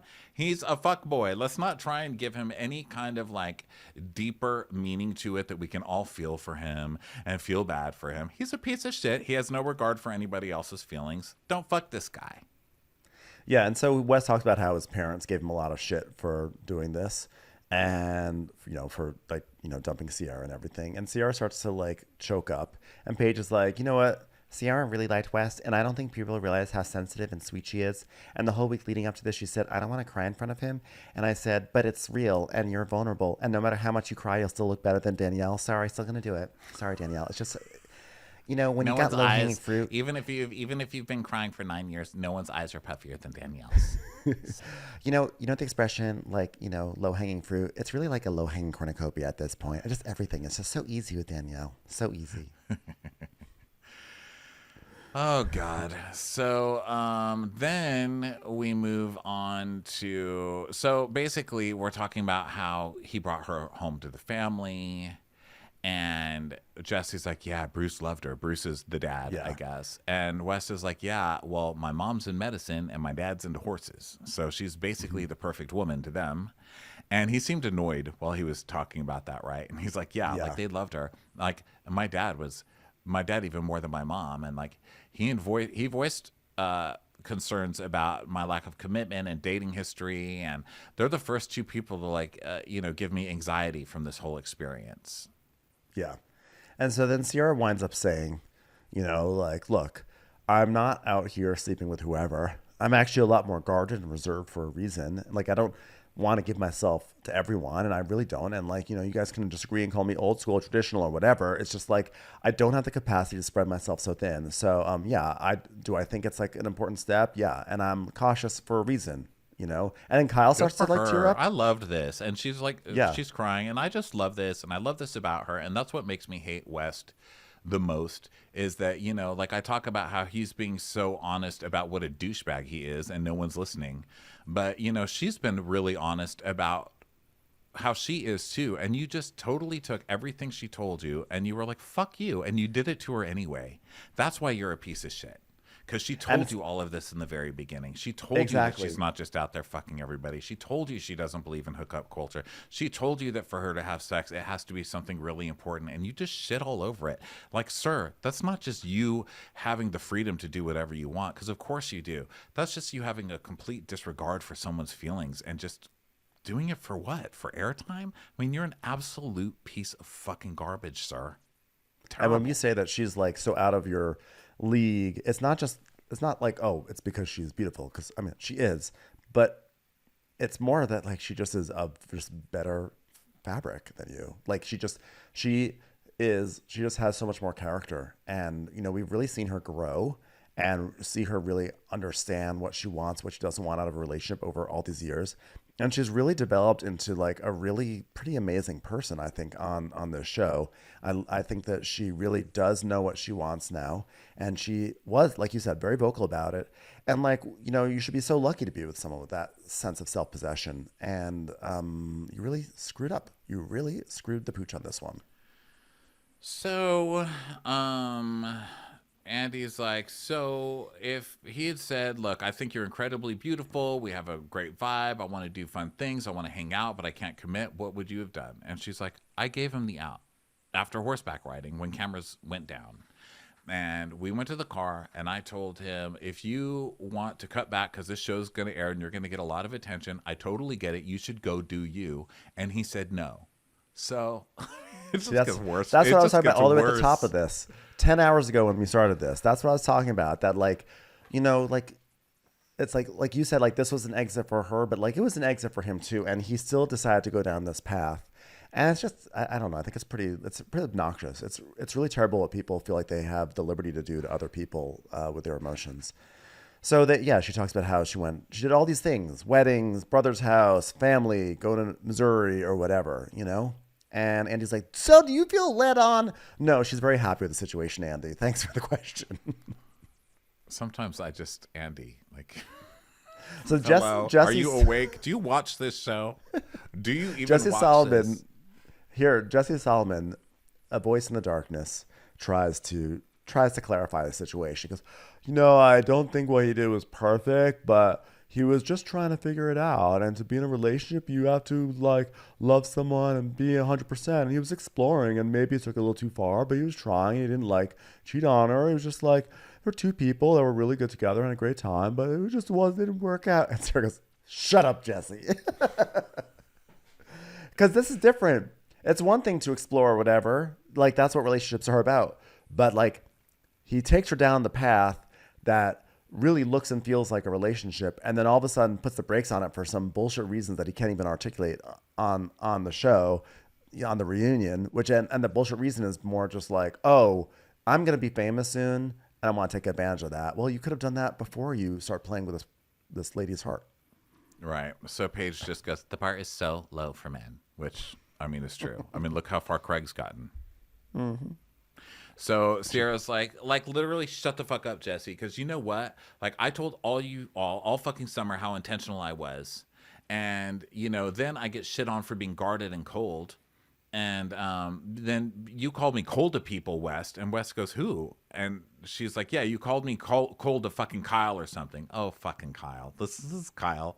Of course, Kyle immediately is like, well, he called you cold. So it's just one of the bros. Just one of the bros, guys. Such a little fucking tattletale, too. That goes back to what we were saying earlier. It's like, see, guys like West and other fuckboys on this show are what make people want to be more guarded, and then they get accused of being cold. So she's like, well, of course I go no contact. You know, I stopped talking to you altogether. Like, fuck yeah. Because like to think that's so mean, like that's so mean to take someone to your parents' house, like you want to sleep with them, you have no intention of doing anything. You want to sleep with me all fucking summer, and you know how careful I was being and how intentional I was moving and how cautious I was being, yet you got everything you want out of me, and I got literally the bare minimum.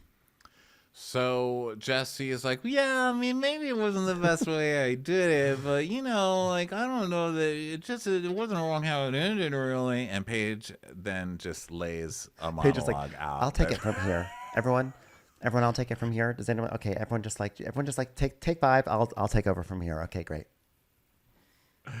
Go for it.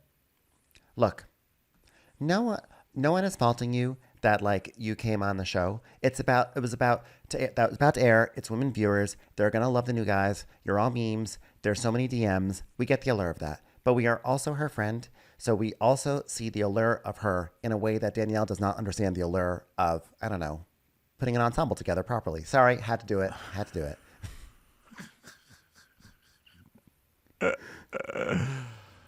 I mean, listening to you do it. You do okay, I was giving you an on-ramp to take over as Paige, but I'll Paige keep on is your going. favorite, so you do it. You don't get that much Paige. You don't get to do that much more Paige. I enjoy your page as well. I like it's an equal page opportunity. But anyway, I shall continue, just like Danielle continues to look terrible on reunions. Okay, I mean, you'd be blind not to see the allure of that. So we couldn't understand how the fame and like the lights and the camera were so much more enticing than like your real life. Like we like live our real lives and then there's a camera. We don't live our real lives because there's a camera.